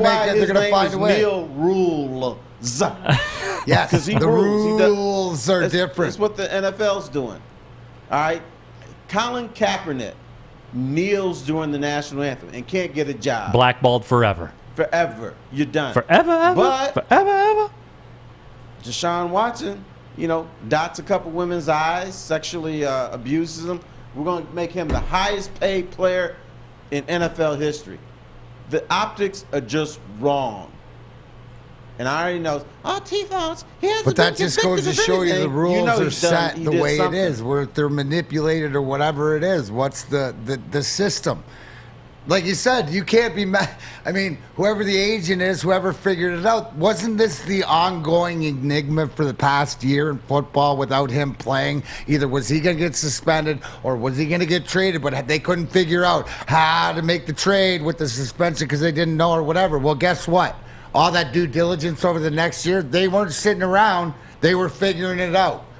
And between the agents and teams and whatever, they got it figured out. And who sits back and at the end of it? The player benefits. But more than that, the rules that have been made for the players, the NFL. And we have it on here in our YouTube chat. Remember, you can get involved as well if you're watching on YouTube. Curtis Edmonds says, just because he wasn't convicted doesn't mean he didn't commit a crime. And I think that's T-Foss's angle that he's taken to this. But, Terry, I don't understand the uproar. And here's where I'm – stay with me on this one, guys, is we've proven time and time again, the NFL's proven, we've proven that we don't care. We don't care. It doesn't matter. You gotta fight sometimes. T-Foss, it doesn't matter what he did. It doesn't matter what. It can be on video, and it doesn't matter. The owners can do it, allegedly. Well, maybe not allegedly. Right, owners of teams can do the same type of thing. It doesn't. But T-Foss, enough is enough. I know, and I get that, and that's admirable, and I agree with you. I do. But you know what I'm talking about, T-Foss. It doesn't. When are we just going to admit that it doesn't matter? When? I just admitted it. It doesn't matter. But it matters to some people. I don't like to see women abused, particularly obviously, nor do I, T-Foss. Professional athlete. But, but a lot of fans, they'll believe this man ahead of 22 women, no matter what, because they want to see him play, and particularly in Cleveland. Brandon Katz, none of the 22 accusers had credible enough testimony for charges to be brought against him. Here's the whole thing, right? Take 5 separate cases, take the names off it, right? Just take names off it and say, person A is accused of this, accused by 22 people, right? Right there, take the name off it. Forget that you might have this, be able to draft this guy for your fantasy team. Forget the fact that he may play for your favorite team. Forget all that stats. If you're going through the paper, you're flipping through the TV.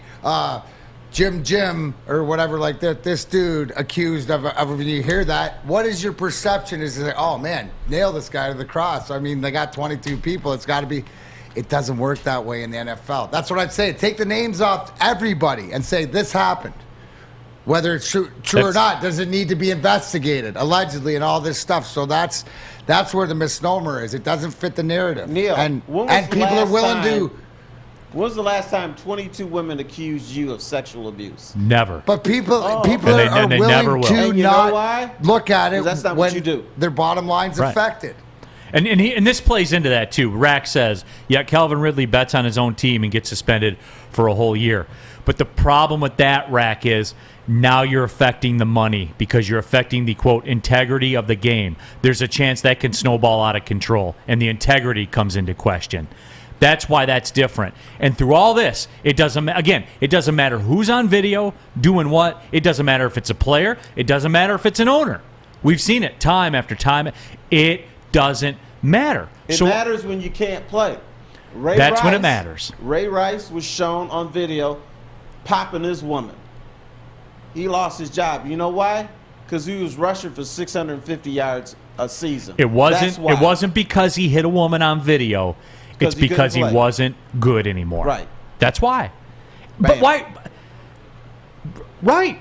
So why are we surprised? Why all the comments? Why the social? Why are we surprised? I'm not surprised. I'm outraged, which I'm entitled to be.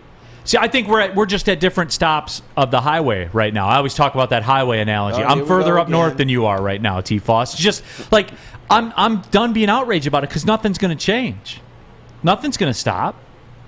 So why allow myself to get worked up? You know what I'll do? I'll just get a 30-second item and go through the checkout. Maybe we can affect the next time or the time. That's cute, T-Foss. That's really cute. Am I being a goody-goody two-shoes today? No, that's really cute, T-Foss, and that's really idealistic, and I applaud you for it. Thank you. I do, and I share your values. I do, but I'm a little more realistic about what the outcome's going to be. Yeah, well, you know what the outcome is if you like money? Like $100,000? Yes. Cash money? Get the Lady Jade's haircuts. Yes, you walk in, you sign in, you sit down, and before you know it, boom, you're handsome and clean. Now all you have to do is ask your stylist, wherever Lady Jane's that you go, from 10 to 8, which is open 7 days a week. Hey, how do I sign up for the draw? Get in there. Get signed up. Who knows? You could win parts of this $100,000. Walk in anytime, Lady Jane's. It's wicked awesome. Big D Energy here on a Monday. We got T-Foss in, T-Foss Stories. Get your votes up there. Neil Rule, D-Mac here, Woodward Sports Network. 6 dark corners, a driveway and a patio, 5 windows that could become doors. Every house has unique security challenges.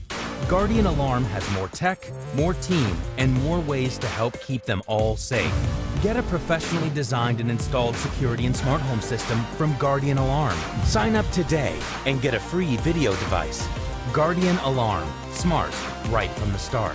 Call 1-800-STAY-OUT. Mornings in Detroit just got bigger.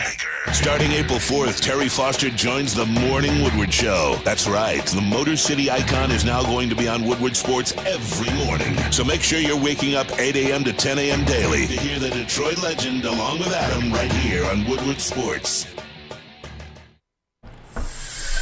Back at it, Big D Energy, Woodward Sports Network. Neil Rule, Terry Foster, D-Mac, Darren McCarty here in the house. T-Foss, you'll be able to catch him full-time on the Morning Woodward Show starting the first Monday in April with Adam Baydoun. That should be a lot of fun. We'll just say it like that, but as always, appreciate Terry pulling up on us here on Big D Energy. Don't forget, too, the YouTube chat poll going on right now. Storytime with T-Foss. You guys get to choose your own adventure. 72% of the vote. Stripper almost kills Drew Sharp. In the lead, no one is stunned. I think there are more people stunned about what's happening with DeShaun Watson than they are about the fact that the 72% margin of lead right now in the YouTube chat poll, T-Foss. So it's going the way everybody thought it was going to go down. And we have a lot of people right now texting us, and Ryan texts us, and also, too, our usual guy, Brandon Colosi, as well, talking about how, the differences between criminal and civil and the percentage of, belief that you have to have and all that kind of stuff. It's just none of it surprises me. And I just don't, I'm not surprised by any of it. So, that's where it is. We'll keep an eye on it as it goes forward. It's just, I think the level of overt scumbaggery with the $1 million first-year salary and all that, I guess as I put it back together, people's outrage, I think they're more just mad. They're not mad about the act. We all knew how this was going to go down. We knew he was going to be back playing football. We're mad about how overt the scumbaggery of it all was. Maybe is that it? That could be, and the $230 million and the $1 million. It's just, it's like the bad guy in wrestling. We're going to do everything to make this work for the NFL, but it's wrong. That's why, scumbaggery. Yeah, and it's overt, and it's right. It's like they're shoving it in your face right now, just saying, "Hey, look at this. Look at what we're doing right." Right, a poopy doesn't matter. pie right in your face. Yeah, it doesn't matter. Take it. Another thing that I think a lot of us did see coming, and it was weird because it came on the heels of a shutout in Vancouver. But Saturday night, if you stayed up late, I did. I poured the Gypsy Vodka after that big Detroit City FC win, and sat in and locked in, and had a couple of cocktails and watched the Red Wings continue that shutout streak until they didn't. And the inevitable collapse did happen. And D-Mac, look, man, like Nedeljkovic had a great stretch going, but in the end, the same issues are the same issues. And look, the sample size is too great, D-Mac. I've kind of taken a 180 a bit on my stance. I don't get worked up about it anymore. This is what this team is. And Stevie Y will fix it, hopefully, moving forward. But, it's still disheartening to see. It is. It's never not going to be. No, it always is. It is disheartening when you see it. I think that I love the poignant stat that you brought to my attention that they've played 65 games this year, and 13 of those games they've allowed 3 goals in the third period. We know that the glaring deficit, and then we've seen it as throughout this season has come, is that it's their defensive game, and it's not their goaltending. That's different. A lot of times you can talk about a team that needs the goaltending because they play the system. I just think they're a little bit lost in their system. But again, it's just this. They've come back to where they are, right? So it's an individual team we're focusing on. What I did like the other day is that they competed. They competed more from the start of the game. It's just tough, Neil, when you get up to a lead, especially on the road, and not have the ability to shut a team down and to allow them to come back. The other night, I love Nemesnikov because I think he's got the ability. He adds something throughout the lineup that could play any of the positions on forward. But he got in a scrap with Adam Larson the other night, and they were throwing him pretty good. So I always like to see guys sticking up for it. But again, this team isn't a playoff team. They are who they are.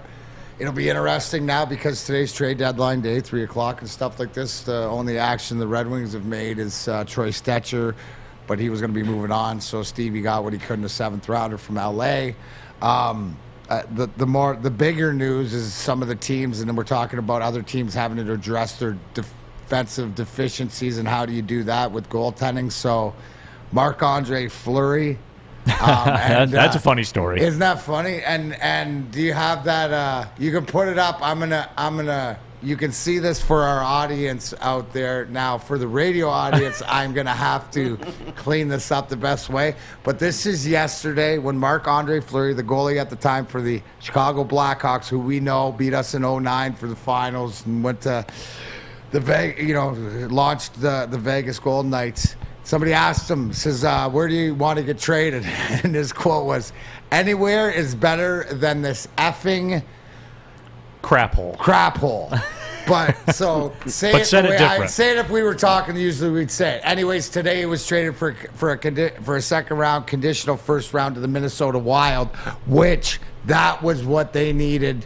That's what they think they need to get over the top is the playoff goaltending. So that automatically, in my mind, made them better moving in. So this isn't the year where we're huddling around trade deadline time like we were in the past. I know that when we added Larry Murphy towards the end of the trade deadline in '97, that was a huge move. We're not there yet, but if there's a deal there out to be had or something that makes this team better, Stevie will listen. Right, and the big topic of conversation that everybody's asking here on this show on Big D Energy on our YouTube chat thread, Bertuzzi certainly will be the name. Give me an idea, D-Mac, and look, I'm putting you on the spot here. I understand that, and love it. Yeah, it's for me. What would make general manager if it were the D-Mac plan? What would make D-Mac pull the trigger on moving Bertuzzi?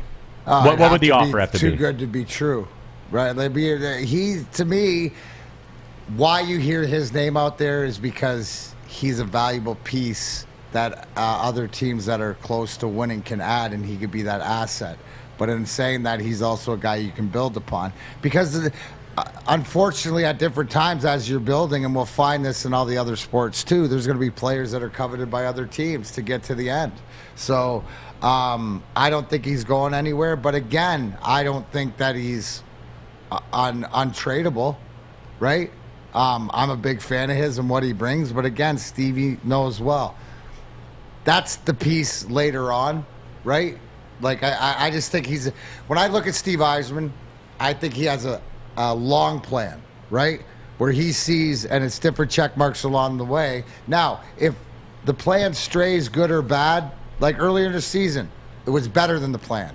Later in the season, it's probably worse, or we're right back to where it is. So he's weighing his options to see if a too good to be true deal would have to come back for Bertuzzi now. Meaning like a couple first rounders, another player, this and something like that. Because what he did is he's got Bertuzzi locked in at a pretty good price. So that with goes one more down year to on your the draft deal, cap, that all comes into it too. See, my thought with that is if he does get traded, I think that the haul might be a little more disappointing than you might think with Bertuzzi, just because he's going to be 27. He's coming into free agency after next year. You know what I'm saying? So, and he's going to be asking for the bag. There's no doubt. I know he's so that plays he's paid, into that plays into the value. It does. The pros and cons. If you don't say that doesn't weigh in on it, yes, it does. The things that you don't see that have to go into the whole conversation. Yeah, and for me, it's the same with Dylan Larkin that we talked about, where Larkin's getting to that point. You're going to have to sign him to some big-time money. You're going to have to sign Bertuzzi to some big-time money. Are they that dude? I think Dylan Larkin has proven that he certainly can be. Is Bertuzzi that dude? So if me, Larkin's your Bertuzzi is that Yzerman, dude. Bertuzzi, You think so? He's the guy. How many years do you think it will be before we're talking about the Wings as not only playoff contenders, but a team that belongs in the playoffs and can make noise in the playoffs? 3-4. 3 or 4? 3-4. So he'll be 30 then. So he can be that high-scoring vet, kind of like Mickey Redmond was back in the day, that high-scoring vet. And I would keep him. I would not trade him. I wouldn't either. See, if you believe that he can be your sort of, is he your Shanahan to Stevie's, you know what I'm saying, to Larkin's Yzerman. And you got to remember, too, is that we speak on most other sports, and yes, the guys join earlier, but hockey careers last longer for guys that are established. So for Terry saying that, talking about a 30-year-old hockey player, talking about a 30-year-old football player is totally different. Yeah. Right? So that could be learning into its own. And it's as these guys learn together. And you look at, like, Stevie knows himself, it took him 14 years to get to it, right? And then he continued to play another 8 or so. So not saying it's a 20-year career, but there is a little bit more time that to get the things into place. We gon' see. We gon' see. we are going to see. There is no doubt. And here's a question too that Scott Klingler asked. So Neil, what would it take for you to trade Bertuzzi? And I chew on that question a lot because I want to know. And here's what I don't know. And it's not even fair to ask DMAC the question. I mean, I can get his opinion on it or whatever. What's a contract look like for a 28-year-old? What's the contract look like for a 28-year-old Tyler Bertuzzi into free agency? $3 million. So right. $5 million? He's $5.25 right What's now. That? He's $5.25 this year. So he wants a raise. He's your $7 million. Is he your $6.5, $7 million guy? Is he going to take that? No, Do you think there's somebody somewhere that would give more? To be here, right? That's the conversation where Stevie has to figure out, because he'll have him slotted in somewhere. That's how it mostly works. And if he realizes that he's going to want more money or whatever is the incentive, then that'll go into his decision making too. So can right I now, talk to Mr. Cheapskate for a minute? Sure. At some point you got to pay an athlete if your team is going to be good. I understand that. You're going to have to pay above the Neil Rule tax. So don't be afraid of it. Yes, you're going to have to pay him. Yes, you're going to have to pay Larkin. But guess what? When you're paying him, the trade-off is that you're good and you might win a cup or two. But are they those guys? Yes. They are. But see, T-Foss, this is where the conversation's getting real now. You know what I'm saying? Now you're talking about if you're going to do, what are you going to do for Larkin? 8-ish, 9-ish, 10-ish? Yeah, he gets, it'll be whatever the top is, but probably lots of millions. So The way so that 10. The Nets 10. The way that it's being built and why I like are these the guys? Yes, because your core guys are going to be between 6 and 9, and maybe 10. Your first 10 million or your max guy will be Mo Sider. Okay, so and remember that, T-Foss, because that is my guy that's getting the bag. He's never leaving here. Is it okay to pay Mo Sider big money? All right, but do you understand? Because everything will be in place between 6, 7, 8, 9. So guys are gonna, and it's the old adage of what I about back in our day or whatever. You were happy and sort of accepted, and you were compensated. Like we were all compensated to the market. I mean, like if I was in the market these days, I'd be getting $4 million. You know, that's fine. That's overpaid. Making $2 million, like dude, all I ever wanted was to see a check for $100,000. Yeah, you know. See, Mike G says Larkin could take $7 million, but offer him a longer term. Same opportunity.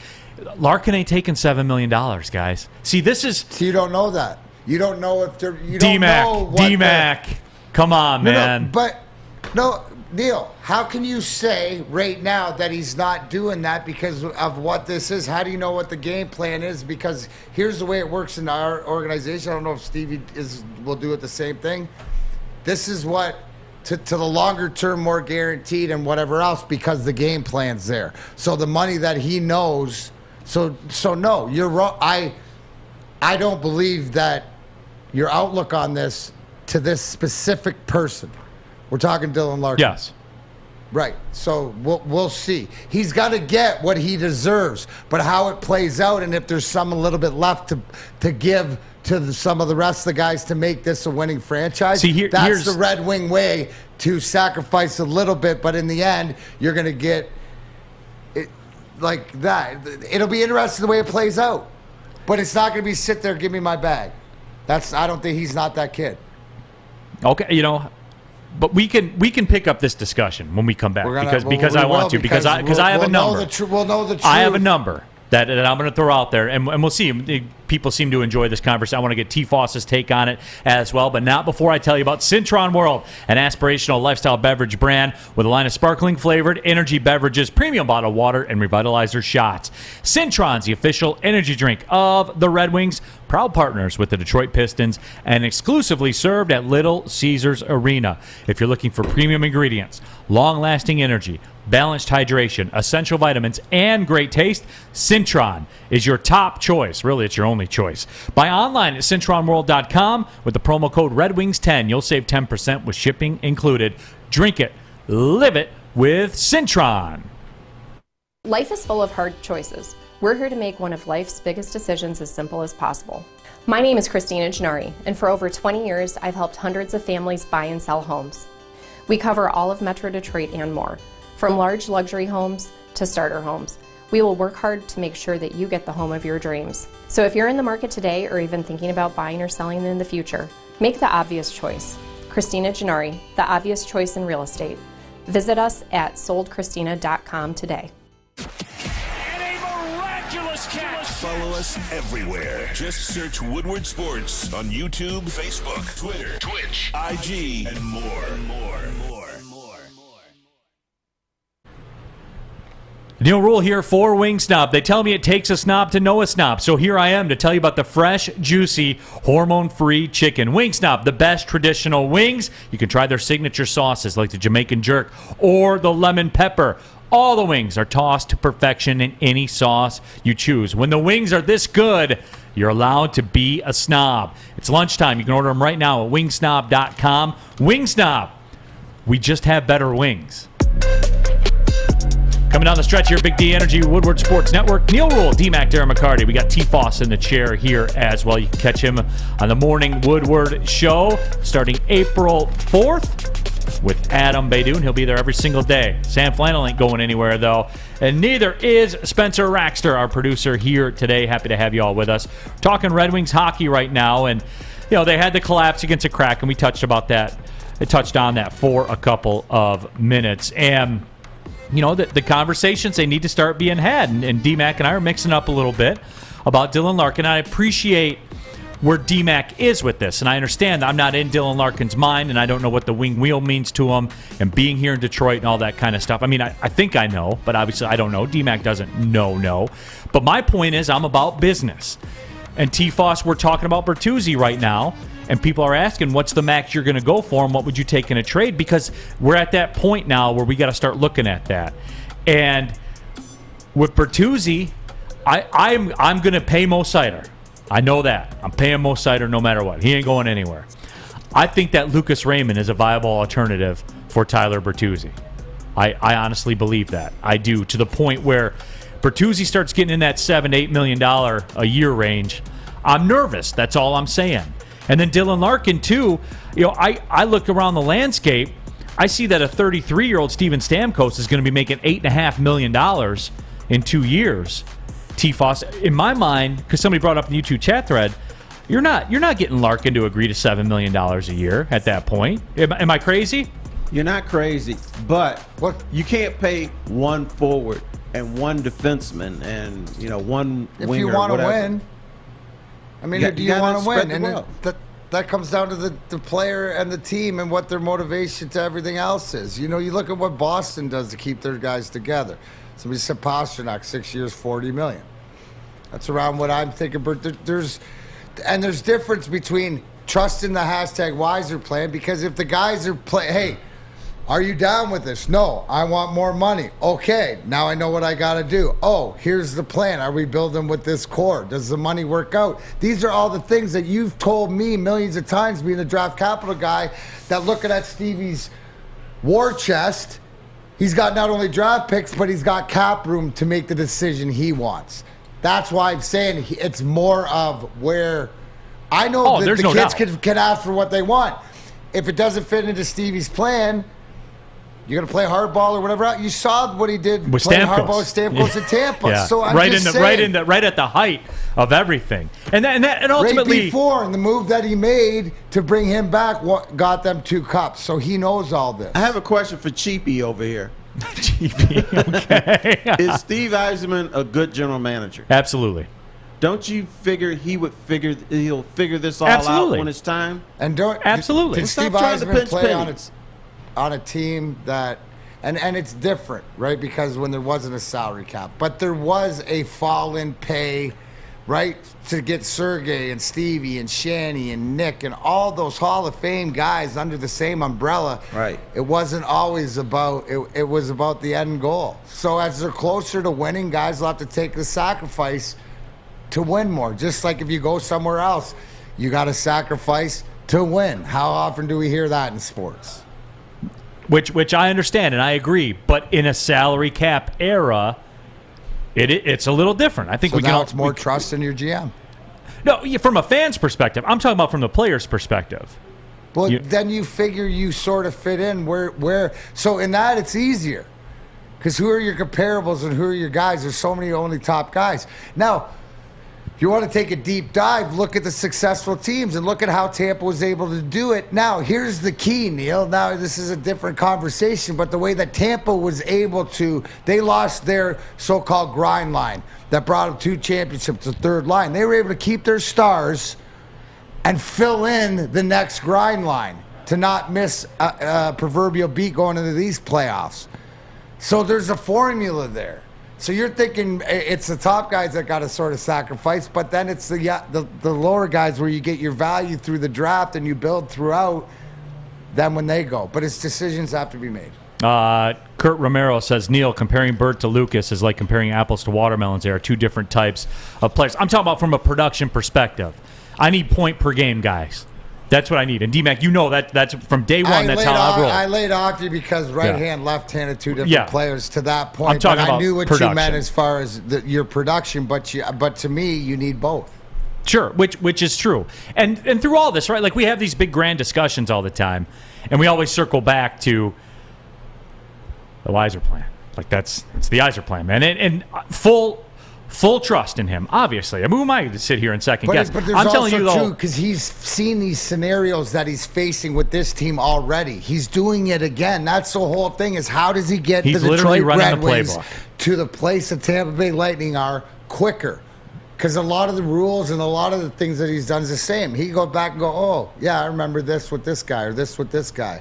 And it helps with conversations. It's experience. When we have experience, it helps with further conversations. Yeah. Oh, absolutely. And remember, get your votes in. When we come back from the next break, it'll be story time with T. Foss. Right now, an Iowa-inspired story time with Terry Foster. 72% of the vote. The time a stripper almost killed Drew Sharp. 27% of the time, one of his media brethren almost drowned in the Iowa River. Great choices, T. Foss, as always, my friend. We're trying. As always, some great choices. But, I don't want everyone to fall into that trap of, especially in the cap era, T. Foss, of this guy's going to take 7 when the market's 9 and all that. They're not taking a quarter, a 25% discount, Terry. They're not. For the most part in sports, there's no such thing as the hometown discount. But fans always think an athlete's going to take less because he loves it here so much, and that just doesn't work out. That's not realistic. You have a small sample size of your life is going to be as a professional athlete, so you try to get every dime you can. Now, in the NFL, you do get situations where a quarterback who's always overpaid may, scrape off a couple million because he wants to sign a particular player. Sure. But once again, I go back to, do you trust Steve Yzerman? When it's time to pay the freight, somehow he's going to figure it out. He will. And you kind of remind me of a Tigers thing. Here's what we believe the Tigers. Chris Ilitch. Yeah, he paid for Javi Baez, and he's paying for some other guys. But if he gets that team where they need one player to get over the hump, will he pay then? That's the question with him. And that would be the question with you if you were GM. which fortunately I am not. But hey, man, I'm just, when it comes to the cap space and the draft capital, I'm a guardian of that stuff. Well, you D-Mac. know what? Because you're the guy. And you're that guy no matter what it is, but it's because Guardian Alarm, because you get it, Neil. Guardian Alarm, whether it's for your home or your business, you need safety. So if you're getting the bag, whatever bag that is, get Guardian Alarm, your local security experts, all with 24/7 local monitoring right from your phone. Turn on your lights, your temperature.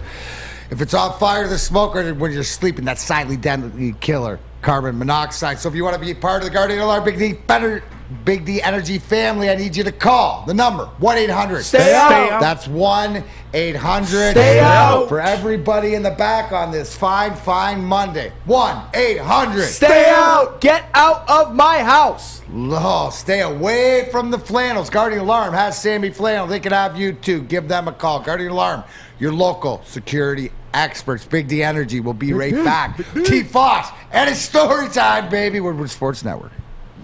Everything that we've hoped for, finally. He's going deep, right side. Oh, that is Edwards out there. He goes up in the air at the goal line. Hey, it's Greg Edwards here, wanting to welcome the sports marketing agency to Woodward Sports Network, to the family. Glad to have you guys. For the last decade, the sports marketing agency has literally leveraged athletes around issues such as mental health and substance abuse.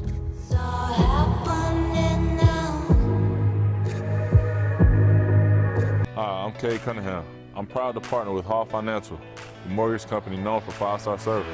Don't just take my word for it. Check out their 5,000 5-star reviews for yourself. Go to callhallfirst.com and get started with your 5-star experience today. We have made it, everybody. Final segment of the show. Big D Energy, Woodward Sports Network. Neil Rule, D-Mac, Darren McCarty, T-Foss here in the house.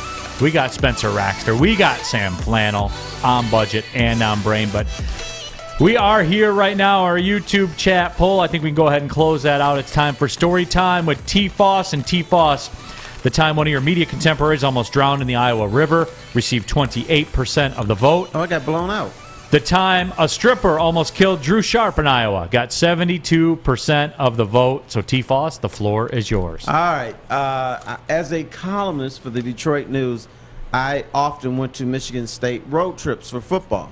So we went to the University of Iowa, and on football weekends, it's so crowded you can't get into Iowa City. So we were in Cedar Rapids. So the fellas that cover Michigan State football always want to go to the Tay-Tay bar. So we went to this Tay-Tay bar where it's barely up. You know, it's a dump. So the main event that day was a woman from Michigan, and her name was like Chesty Malone. She had her breast was so this big. is 1968, by the way. You've if you heard didn't know. of B cups, C and D cups. She had an M cup. Whoa, whoa, whoa! What? M as in M&M. They were huge. So so we said we're from Michigan. And we invited her to the table, so she came over to talk to us. And somehow, Drew wanted to know what was bigger, his face or her titties. So she said, "Come on close." So he went close, and she grabbed each tit and then smacked him in the face with them. But she held them against his face, and finally Drew's arms went up like this, like in surrender. I said, "Dude, what's wrong?" He said, "I can't breathe. I can't breathe." She was smothering the dude, and he was red.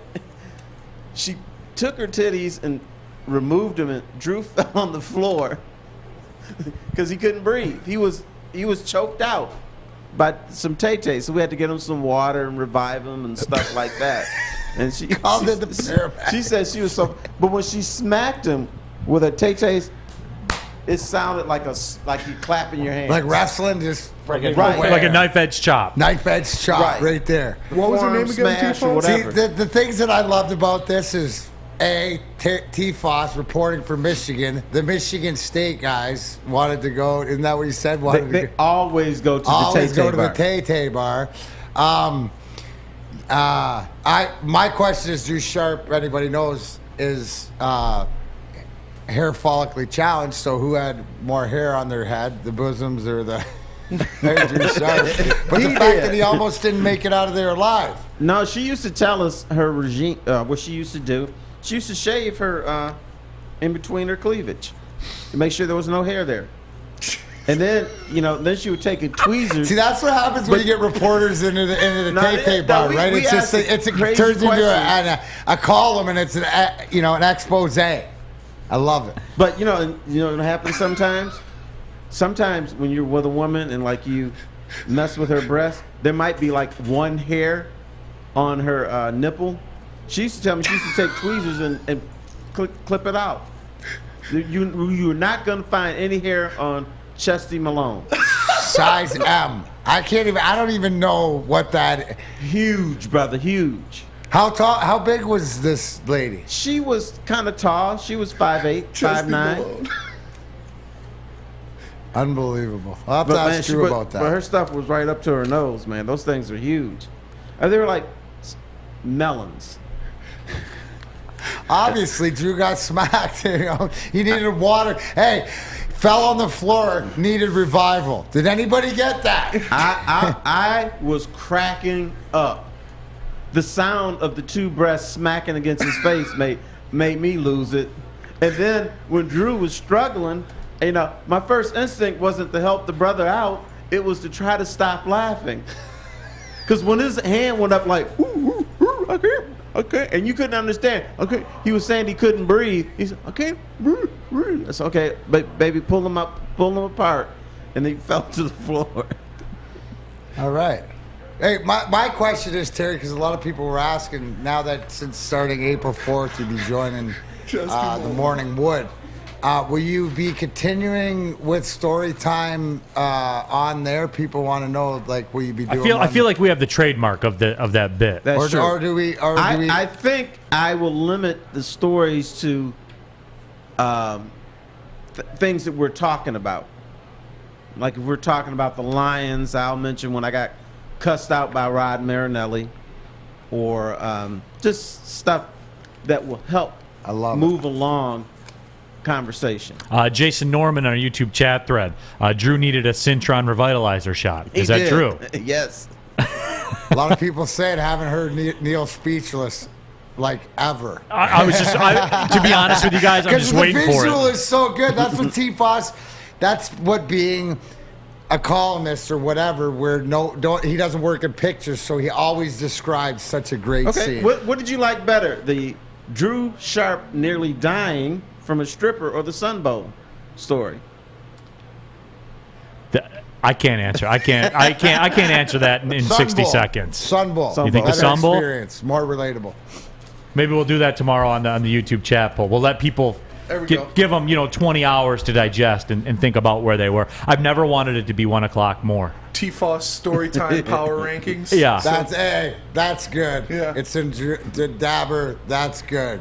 Drew Sharp forever in his I hope I didn't scare you. Yeah. Oh, there's no question. I'll tell you what. My reaction to all this, to this story is, and it's twofold. A, can we confirm that Chesty Malone is still with us? B, if she is, how has she not been on the Woodward Heavyweights podcast yet? I do not. But you know what? She was in her 30s back then. She's probably an old girl now. She's probably got banana flips now. So you won't be interested in having her on the Big Boy show. Hey, if we can find Chesty Malone, we'll put her on. I think that's a perfect guest list. Hey, you know what, Heavyweight? You know what you need to find? There is a one-legged stripper in Pontiac. That's who you need to find. You know, I've dabbled at the Coliseum a little bit, but hey, I'll go out to Pontiac to scout for the heavyweights. You better take Terry with you, though. Yeah.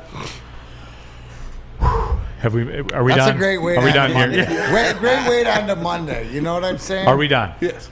Oh yeah. We're done. We can call it out. Oh yeah. T-Foss, thank you, brother. As You're always, welcome. man. Appreciate you. I had a blast. Absolutely. Spencer, man, you're like an offensive lineman, man. No holding calls. Love it. That's what I try. I played left tackle in high school, so. There you go. You were a swimmer too, right? Oh yeah. Woodward all Heavyweights. Can you imagine this man in the pool, everybody? Oh yeah. But he was. I can imagine this. When he's playing left tackle, they tried to swim move. He said, I already know this one, brother. You ain't going anywhere. Absolutely. For T-Foss, for D-Mac, Darren McCarty, Sam Flannel, and Spencer, my name's Neil Rule. Thanks for surviving through Big D Energy here on the Woodward Sports Network. Well, see you later. Thanks for the memories. Gang, gang.